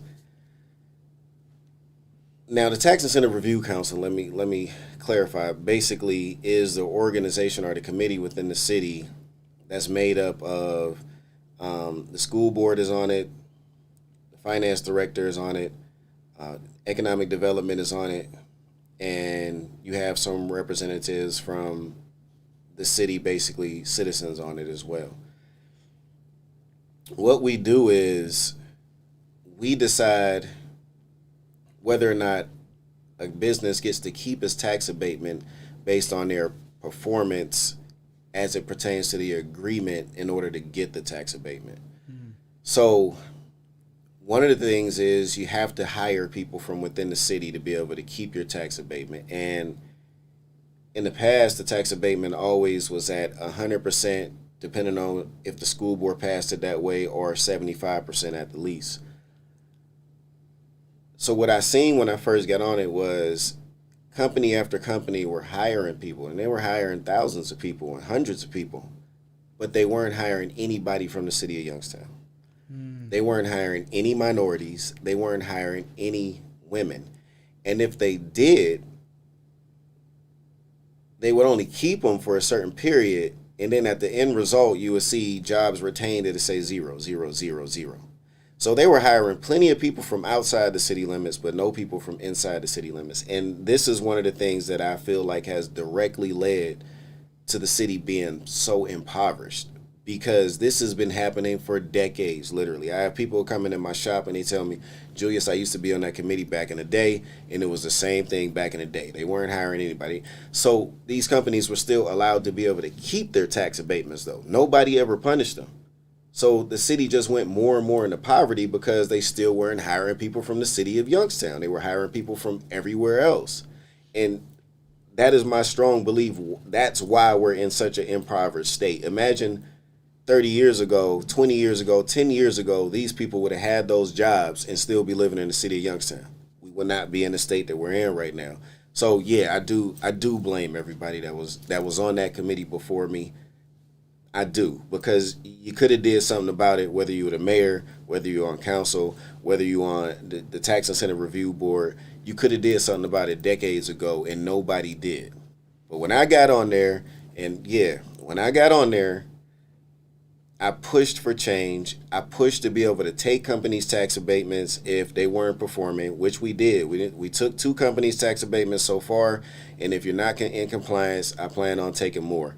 Another thing I put in place is that you don't give companies a tax. And now this is at my suggestion. You know what I mean? I got to be careful because people like say I be like trying to. I don't be trying to show off. But if you don't tell people what you've done, how they gonna know? You know. So one of the things I put in place, besides taking people's tax abatements and letting them know, putting the other businesses on notice that I will come after your tax abatement with this committee, with my colleagues on city council. We will come after your tax abatement if you do not abide by the guidelines to which you agreed to. The second thing was you can't give businesses going forward 100% or 75% tax abatements. You got to give it to them in increments. And I know everybody is talking about that now, but I'm the one that made that. I'm the one that started that. Myself, it was Basha Adams-Ack on there, Anita Davis that was coming to the meetings, and now Samantha Turner. You don't get, matter of fact, we did a big interview with the Business Journal with analysts from different Cincinnati and Columbus, and you guys can go look that up. And we talked about our tax abatement process. So now we got it set up to where companies don't get the full percent. You put it in increments. You hire so many people, you get 10 hires, you get another percentage. You get 20 more hires, you get another percentage. so you don't get it all at one time. Now you got to hit those benchmarks to be able to get this tax abatement. And a lot of people think tax abatements are bad, but here's the situation. If you have nothing and you try to get something from nothing, what do you still get? You still get nothing. So when you get a new company come in and you're getting 25% to 75% of that tax abatement, of that tax money, you're still getting 25% more than nothing. You know what I mean? So it's not a total loss. But tax abatements are kind of the lowest form of incentives you can give from a city. The problem is our city hasn't increased its toolbox to be able to do different things like Canfield is doing, or even Cincinnati or Columbus are doing, to be able to help businesses and attract new businesses. I'm sorry I went super long again. No, I got a follow-up question on that. So this is more geared towards you. And you talk about the businesses and all that. Not long before deciding to run for mayor, you moved your local business outside of the city and county. When you invest in a business, you are also investing in the city the business operates in. Win or loss, do you plan to invest back in the city? If so, how? And was there a reason why? Yeah, good question. I don't know who keeps passing this around, but I hear this everywhere now that I move my business outside the city. It's absolutely ridiculous to even to say that or even to ask that question. I own Vapors. Vapors is a real estate investment company. It's in Youngstown. Kingley Corporation. It's in Youngstown. Kingley Corporation houses Kingley Auto Sales, Kingley Express, Kingley Hand Wash and Wax. It's based in Youngstown. My location downtown shut down because my main guy there basically had 4 deaths in a row. His son, then his sister, then his other sister, then his father. That sent him through a spiral of different things that made him basically unstable on the job, and he had to go do some other things to be able to take care of his mental health, okay? In the meantime, the shop was sitting empty downtown. I don't know how many times I get people ask me, hey, Julius, is the shop still open? Is the shop still open? I'm like, yeah, I'm just waiting on my guy to get himself together to come back. Everything is going to be fine. Well, the situation ended up being a little more serious than any of us knew. He's still out right now. So what I did is I put another entrepreneur. I gave him an opportunity to occupy the space downtown, which I'm currently in the process of completing paperwork to own. So I am still investing in Youngstown. I still own Kingley Hand Wash and Wax, which is a dedicated detail service on Marshall Street, which people don't know about because it's really only for detailing dealership cars. But that's in Youngstown. It's on Marshall Street, 581 Marshall Street. There's no sign on it or anything because it's only for dealership cars. So I am still invested in Youngstown, and I do plan on building a brand new location in Youngstown on Market Street in the absolute near future. So no, I never moved my business out of Youngstown. It went through a series of changes. Now there's Anthony Young in the downtown location with DNA Detailing, who I have used and got me together. Exactly. And you know, that's what I do as an entrepreneur. I produce other entrepreneurs. He is a product of Kingley, and now he's doing his own thing. He's making a name for himself. He's in the old Kingley location, and that is his flagship location. And he does just like he's seen coming up under me, he does a multiplicity of other things. He has a mobile service, just like Kingley has a mobile service, which is based in Youngstown. So I never moved my business out of Youngstown. But to anybody asking that question, I think you got to pose a question back and say, if you get the opportunity to expand, do you not take it? So if I get the opportunity to go to Eastwood Mall, do I not take it? Has there ever been a young black man that's had a standalone business in the Eastwood Mall complex? That's not something you pass up. Plus, that was my dream anyway. I got to get to a mall. I got to get to a built-in customer base, and we did that. So we never left Youngstown. the company Fulfill the Dream is doing well out of Eastwood Mall. We never disinvested into Youngstown. You have multiple car wash services in Youngstown that basically were spinoffs of King Lee Hand Wash and Wax. I'm still helping other companies get started in Youngstown. So yeah, I do plan on still investing more in Youngstown. Youngstown is my home, and entrepreneurship is my thing. Got you. Why has the city not taken legal action to seize the east side property where McGuffey Plaza used to sit? It has sat vacant for years. What is the process to seize the land? And has any legal action been started? If not, why? And what would your plans be for it if you're elected? That's a good question as well. There's multiple spots around the city that have the same issue as McGuffey Plaza have, and McGuffey has been a problem, a thorn in the side of the city for multiple years now. It started with it being a beef between the two owners. One of the owners got locked up. They went to court. The other owner gained access or gained ownership of the property, and he thought he was going to put a junkyard over there. The citizens of the city were like, absolutely not. We don't need another junkyard on the east side, especially with that being like a major gateway to the east side. Like, that's how you come into the east side. Right, first thing you see. And it already looks bad right now with those concrete, blockades up and everything. It's an eyesore. It is. It's a total eyesore. And I give a big shout out to Raquel for her, doing what she's doing with opening a business with that last standalone building that's over there. That's going to be nice, but until we get all that cleaned up around her, it'll be an issue for her to be able to have a business there unless all that is cleaned up. And she's working with the property owner as well to make some things happen. In other parts of the city, we've done the process is called spot blight remediation, and what it is a property is so badly blighted that the city is able to go in and basically, for lack of better words, eminent domain that property. The reason why, and I'll give you two examples of where it's happened already. Red and White, that was on Market Street. That was spot blight remediation. And the old building that was across the street from Mercy Health on Fifth Avenue, that was spot blight remediation. The issue becomes, in order to do spot blight remediation, you have to have an end user for the property.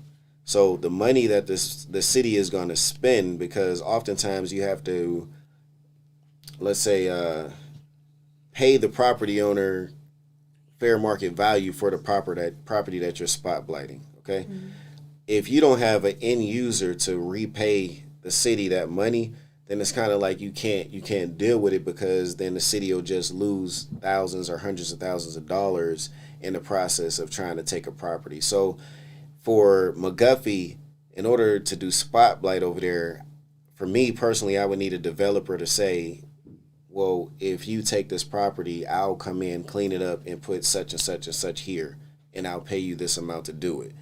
So then that way the city isn't losing money, but at the same time the city is getting a property that's an eyesore or a nuisance cleaned up.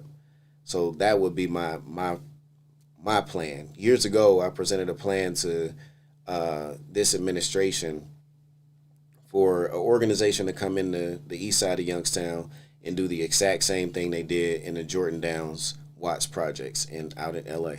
And that was build brand new housing out of the project housing that they had, use the residents that was in that project housing to train them to be strict construction workers. Those construction workers then built their new 5-star condominiums. Then they lived in those 5-star condominiums. Those same construction workers built all the retail around them.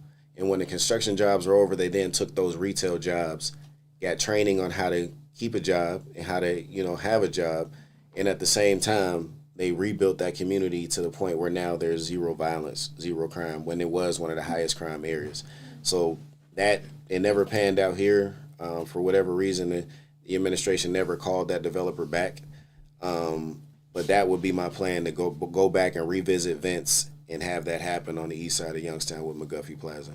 And McGuffey Plaza is in the 2nd ward, by the way. It's not. Yeah, I It's know not that's in the not true. first. My bad. It's cool. What are your current plans and action items to bring a grocery store to the city of Youngstown? This is a general one we asked. This is a general Yeah. question. So a grocery store. The issue with the grocery store is you can't believe anybody that ever says they're gonna bring you a grocery store. If I say I'm gonna bring a grocery store, I guarantee I'm gonna bring a grocery store to Youngstown, Ohio. I am literally only telling you that to get votes because I can't do it. It's like somebody saying they're gonna bring a Kingley to, you know what I mean, the West Side. You can't because I own it. So just like that, it's the same thing, a business model for grocery stores. We can't tell them where, Giant Eagle, come to Youngstown. They're gonna be like, no. You know what I mean? So the business model for a grocery store is you draw a circle, you put a dot, you draw a circle around that dot, and then they count the income within that circle. If there's not enough income within that circle, then they don't come because grocery stores only make about a 2% profit margin. If they're dropping anywhere below that 2% profit margin, then they won't come to that area.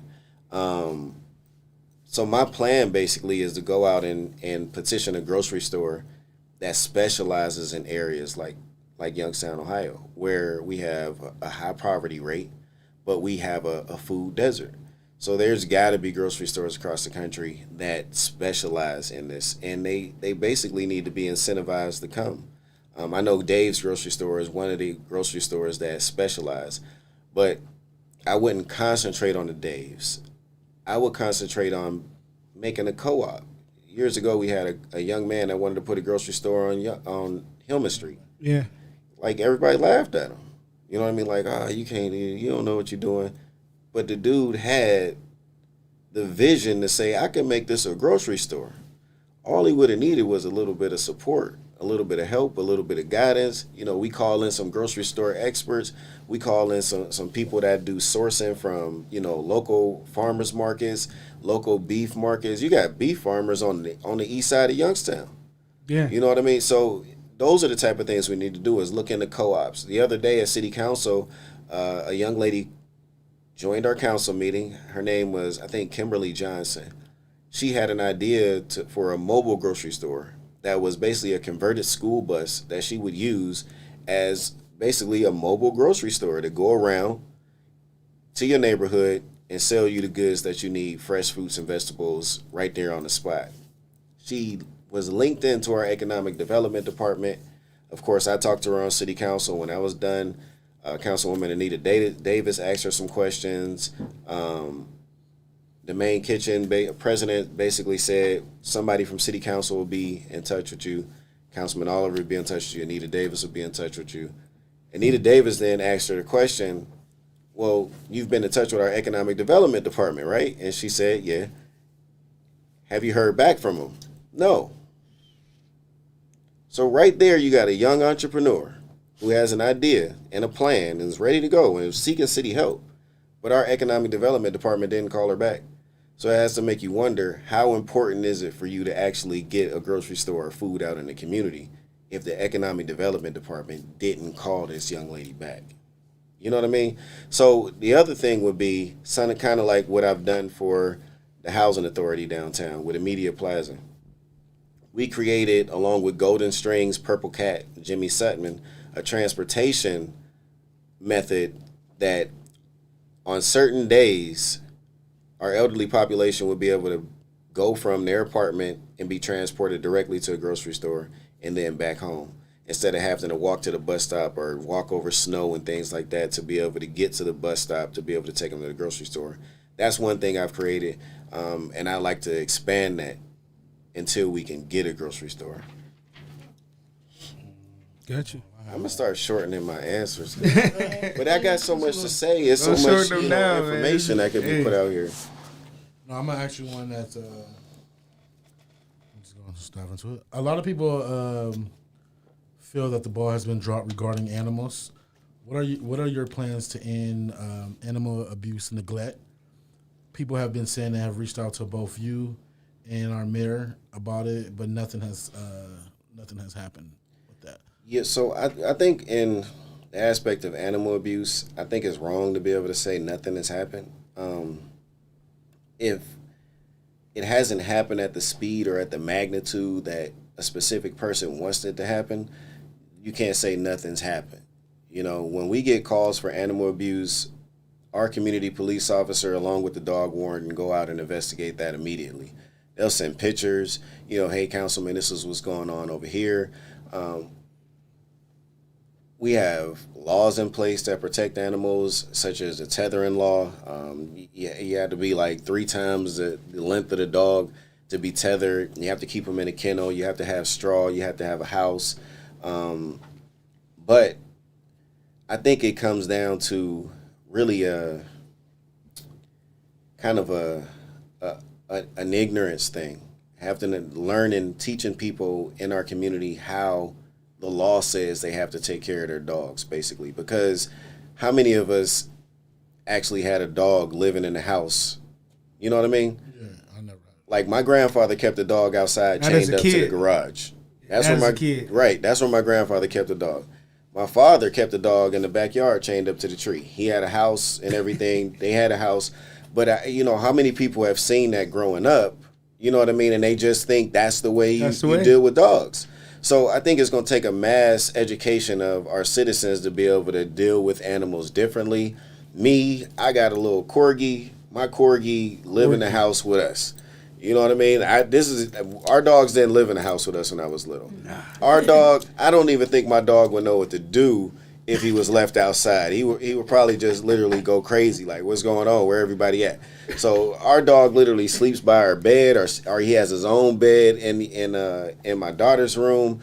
But that's us. That's the way we take care of our family member. You know what I mean? But everybody wasn't raised that way. So I think instead of a lot of times criminalizing people, I think you have to be able to educate people to say, hey, this is the way the law says you have to take care of your animal. I understand you've been doing it like this for years and you've seen other people do it like this, but this is the way we have to handle this. And if stiffer laws and penalties need to be put in place, then of course we can make that happen. But I don't want to criminalize anybody for not knowing the proper way to take care of an animal. You know what I mean? It's not like, I don't know of situations where we have, let's just like movie style dog fighting rings going on in Youngstown. I don't know of any situations like that in Youngstown. Right. You know what I mean? If there are, I actually called the police chief earlier today and asked him, do we have situations like that? And he said there was one somewhere on the east side, but that it's been taken care of a while ago. But that's only one. You know what I mean? Which there should have been none, but it's not like it's some huge prevalent issue in Youngstown right now. But not that that's not important, because it is important to take care of our animals. But I'm currently dealing with murder. I'm currently dealing with infant mortality. I'm currently dealing with violence. I'm currently dealing with poverty. I'm currently dealing with human trafficking. You know what I mean? You're dealing with a lot of stuff in the city. So I think it takes everybody playing their role, along with city council and city administration, to make us basically a community as a whole when it comes to everything. Okay. Go ahead. We got a question. We got a question from the comments that we seen that we kind of like, and it kind of went to when we asked the mayor about having to deal with council. So, as a potential mayor, how would you unify the council of Youngstown as a council member now? And I'm trying to read this right. How would you work with the mayor?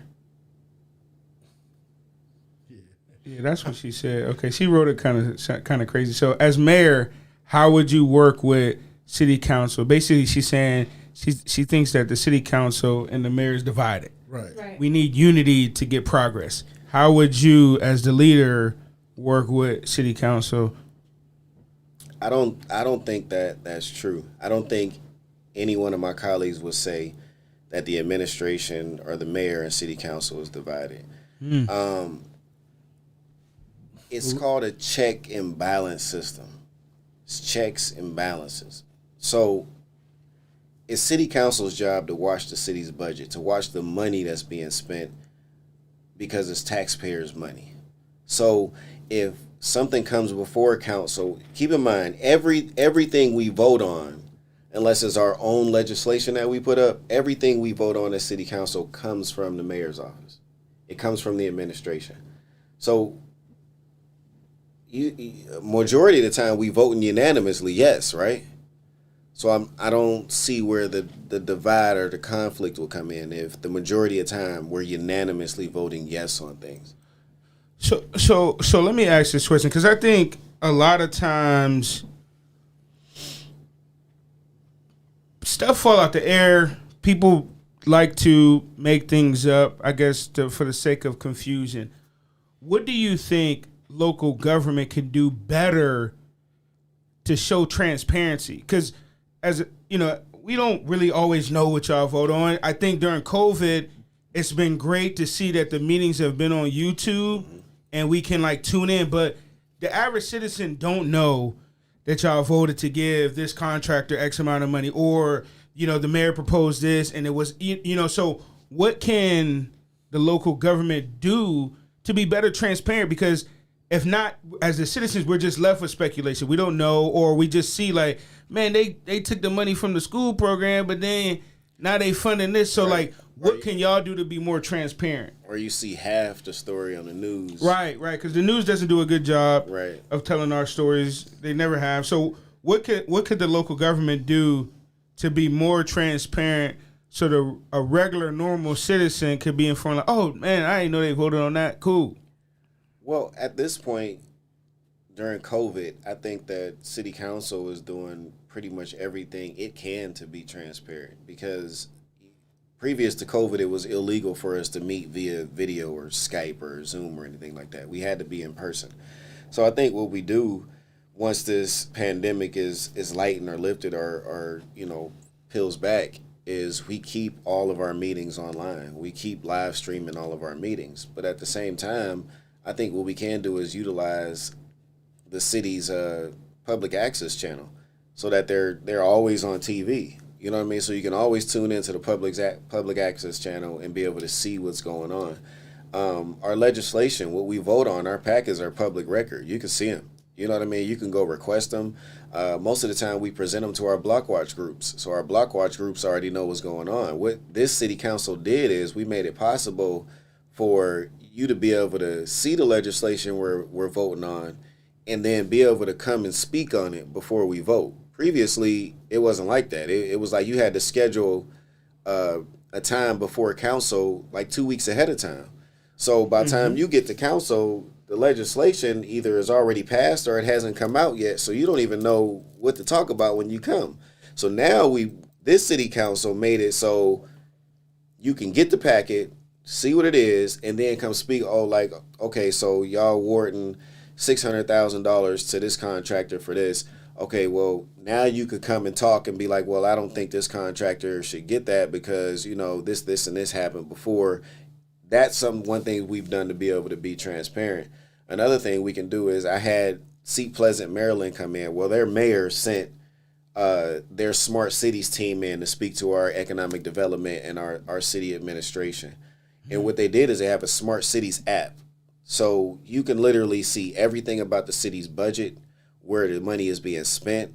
You can report a street light. You can report a pothole and get feedback when that pothole is going to be filled and when it's filled. Wow. Everything about this app made city government totally transparent. Well, unfortunately, that city government never even got a thank you or a callback from the city, even though another mayor sent his team in for free, stayed at our hotel, ate our food, toured our city for free, and they never even got a call back. Because here's the thing. Most governments don't want to be transparent because the more ignorant they can keep people, the more they can just tell you whatever they want. And you got to just believe it because you're like, oh, well, he said this. And you like, oh, yeah, that sounds good. But the truth is that never happened. You know what I mean? So it's all about really educating yourself. And the information is out there. You just got to know where to get it. You can do a public records request at any time for anything you want, and the city has to give it to you. I don't care what it is. If you request it, they have to give it to you. It's called a public records request. Other than that, all our meetings, whether it's finance meeting, safety meeting, park meeting, are all on YouTube, live streamed. You can go back and watch them now.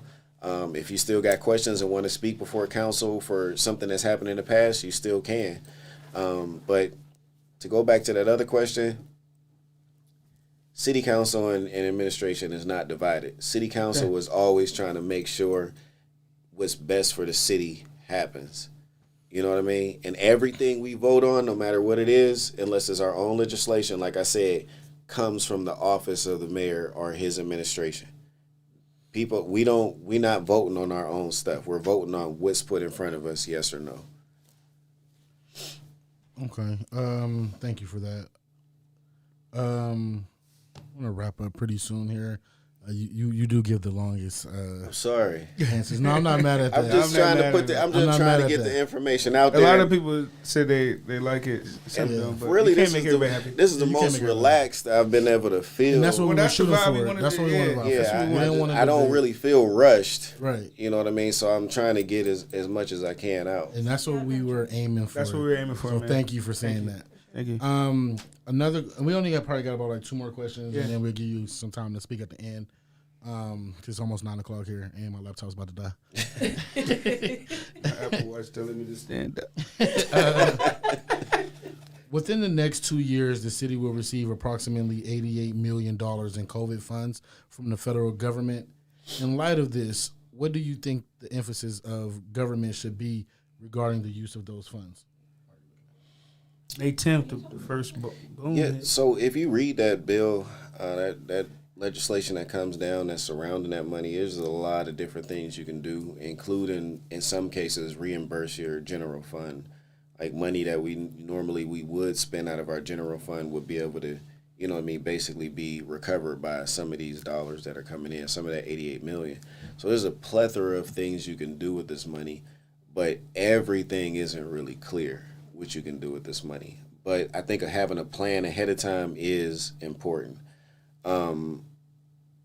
Right now in our city is in such a state that if you're a resident on any side of town, except for maybe certain parts of the west side, certain parts of the north side, it's certain parts of every side of town that's beautiful, that's pristine, right? Even some of the areas that would be called bad, you still find like this elderly lady's house is like in the middle of, look like a war zone, but she got flowers and beautiful side, and her house is wonderful, right? So the issue becomes, if our city has been so starved for so many things for so many years, how do you feed the city what it needs in order to grow, right? So with this 88 million, one of the things I would definitely concentrate on is neighborhood infrastructure. How do I get the neighborhood? You gotta be watching this right now. Why are you calling me? So how do you get the neighborhoods to actually look the part? Because right now, if I'm a young man in my neighborhood and I come outside my front door most likely looks like an episode of The Wire or something, right? My neighborhood looks bad. It looks like I should commit a crime. So the thing I got to look to as a role model is the closest thing to a rapper in my neighborhood, which is most likely a drug dealer, right? So if everything is matching what I'm seeing on TV, when I come outside in my neighborhood, then I'm most likely going to become that thing that I'm looking at the most, which is this role model who may or may not be a good role model for me. So how do I fix the atmosphere or the environment of this neighborhood to say, this is not a place where you sell drugs. This is not a place where you commit crimes. Most studies show that when you beautify an area, crime goes down. Like that's a proven thing. Crime goes down when you beautify an area. And that goes back to the broken window theory. So that's why I would deal with neighborhood infrastructure when it comes to this money. Cleaning up the corridors leading in and out of the city. so that when you bringing in developers or businesses, they not looking around like, I'm just jumped off the freeway trying to get into the city, and it looks like I shouldn't move my business here. So you got to be able to make the city look inviting to people that's coming in and out of the city, and you do that with neighborhood infrastructure, cleaning up the major corridors coming in and out of the city, and basically making your city look like it's inviting and appealing to other people. That's number one. Number two, you have to be able to appeal to the citizens in the city that have been starved for so long, and people haven't really paid them any attention, and that's why our neighborhoods partly look the way they look.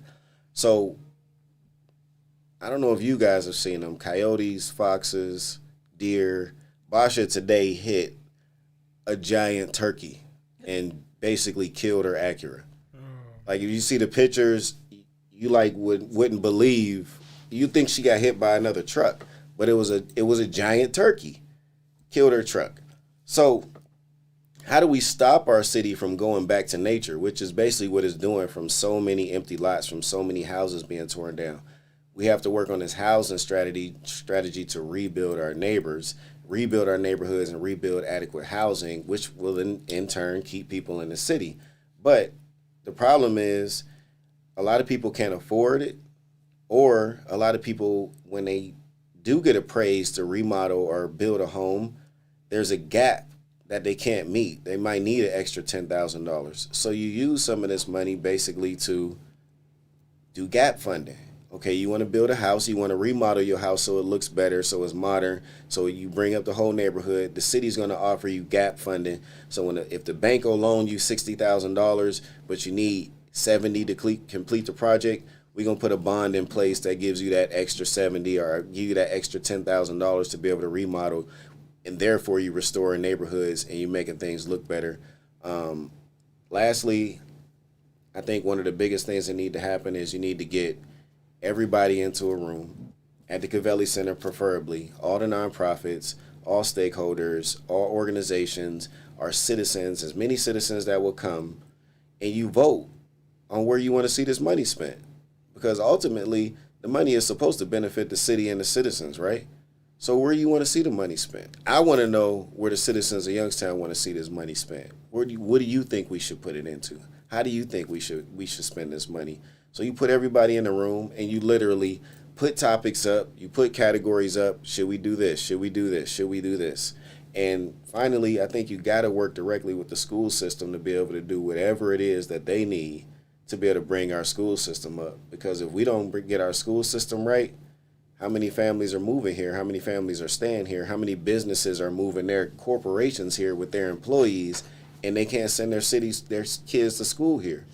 So I think this $88 million is something that can totally change the city.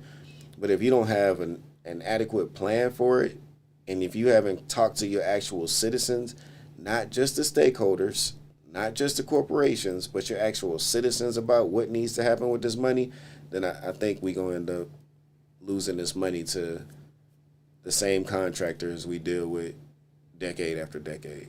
And I don't want to see that happen. I need the city to prosper from this. I got you. I know we've been holding you for a little bit here, but it's me. This will be our last one. I think we all here got a passion for the youth. I work with the youth a lot. I volunteer and I spend a lot of time trying to mentor the youth. From my generation, and especially yours, there's not as many youth programming. The Youngstown City School District is ranked almost last in the state. I don't see a mass collaboration with the city and the Youngstown City School District to raise the pilot. That's a problem. I don't think we're going to attract new business if we can't fix the education problem that we have here. What are you planning to do, and what are you actively doing to better our education for the community and the city as a whole? Actively, what I'm doing right now is working with the CEO to come up with plans and strategies to be able to implement a cradle to career type focus when it comes to our young scholars.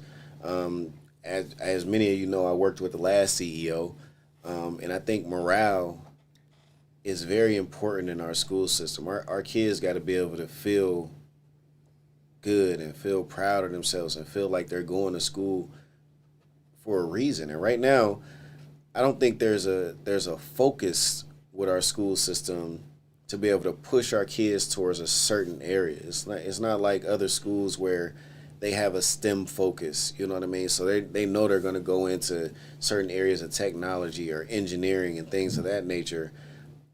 That's what we need in Youngstown, a cradle to career focus, so we can end that basically pipeline to prison, which says if you don't have yourself together by third grade, basically they're building more prisons, and we know that's a fact. So I worked with the last school CEO to be able to reintroduce. Chip, you probably remember this, when we got the CEO to agree to return the East High School back to Golden Bears. Yep. You know what I mean? Like, most people don't even know how that happened. Like, they think it just happened out of nowhere. No, that was a suggestion from us working with the CEO. Well, how do we get the community back involved? How do we get parents? Take them back to the Golden Bears. You know what I mean? Get the alumni involved. And what happened when we started working with that CEO? Man, it blew up. Like, you seen parents at every game again.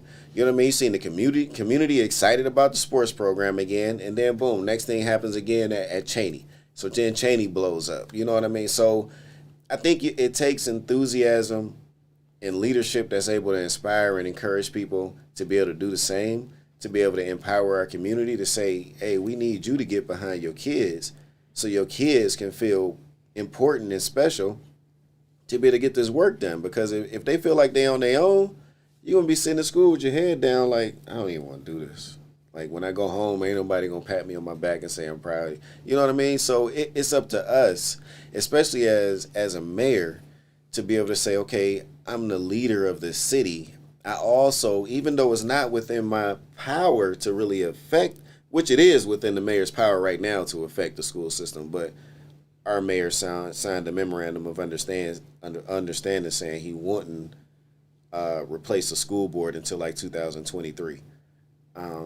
I still don't understand that reasoning. I would have definitely replaced a few members of the school board immediately to be able to get our school, our scholars to where they needed to be. And I definitely would have played an active role with the CEO to be able to take our school systems to a new height, because the situation is, whether it's House Bill 70 or whether, you know what I mean, it's local elected officials, you still got to work to do whatever is needed to be able to get our kids where they need to go.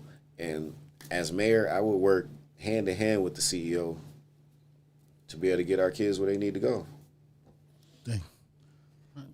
Good on. All right, we thank you. We're good on the questions. We do want to give you an opportunity briefly to speak to the listeners that's been listening. Do you want to say any last words? Yeah, I think I would just leave you with this. It's kind of like the same thing I said in my live the other day.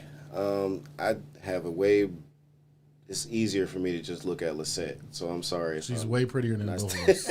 I wasn't going to say it, but what I want people to take away from this run is that, you know, I sit before you a successful businessman, entrepreneur, a veteran, a steel worker, a union worker, a licensed minister. All these things I've been able to accomplish without a college degree. So what I want everybody at home to take away from this is, you don't need to have a certain status or level of accomplishments in academia to be a leader in your city. You know what I mean? Because in politics, it is such that they take care of each other so much that they've long forgotten about us, the people. And that's why you see our country and our city in the state that it's in right now. So what I want people to take away from this run for mayor is that if Julius Oliver could first run for city council and win, then run for a second term and win again, now run for mayor, you can do the same thing. And I need you to do the same thing. Even if it's not city government, I need you to be on boards, these boards that decide what's going on. If you want to be able to have babies in Youngstown, I need you to be on Mercy Health's board. to be able to say we need to be able to put this maternity wing back on the north side because we need to be able to have babies in Youngstown. But it's a board that made that decision. If you want to be able to make sure that your city is getting fed in times of need by Second Harvest Food Bank, you need to be on Second Harvest Food Bank's board to be able to say the same way you giving food out in the suburbs in these beautiful boxes and it's like a Thanksgiving every time. We need that here in the city of Youngstown on every side of town. But if you're not on these boards with the United Way, with the regional chamber, if people wonder why jobs get sent or businesses get sent everywhere else but Youngstown, you got to be on them boards to demand that change here in Youngstown. So I need everybody to get involved, whether it be in city government, corporations, whoever is making decisions. I need all of us to be at the table. And that's why I say Oliver for all of us, because I'm trying to get this done for everybody in the city. We got a chance to come up, and I'm trying to take us there. I'm trying to be that catalyst that raises the tide and raises all ships. Vote Julius Oliver, May 4th. Oliver for all of us. Thank you, First Man, Word appreciate it, Councilman, man. man. We really appreciate that. You can pan us on this one, Joe. Do want to just thank everybody for tuning in with us, sticking around. Some of you guys been with us since 6:30. We do appreciate that. sure. You know, this is something that we just wanted to do for our city. You know, we have a podcast weekly. Myself, Lisette, and Chip Banks, where we're on every Wednesday. We drop on Apple Podcast, and Spotify. And this week we just wanted to do something because we know election is coming up. So Next week. we didn't want to gear you towards any specific candidate, but we wanted each candidate to come on here and maybe can win your vote from this. So thank you again. Yes. Please check us out each week. We do have a Facebook page, Can't Knock the Pod. Check us out on there. We do have a website, www.can'tknockthepod.com. Thank you, Hannah. I see some people that I've Hannah never been on seen in the since comments 6:30. before. But we are from the city. We all graduated from city schools. We've been here, so Facts. we're knee deep in this as well. For sure. Any And you last got to words? end it like you do the show, man. Oh, yeah, Oh. yeah, and like we do the show. Just like Just we like do this the show. This ain't a movie podcast. We're gonna talk about movies. This ain't a sports podcast. We're gonna talk about sports. This ain't a music podcast. We're gonna talk about music. This ain't a political podcast. podcast. We're on politics. But we're gonna talk about politics. Can't Knock the Pod conversation with the candidates, and we out. Yeah.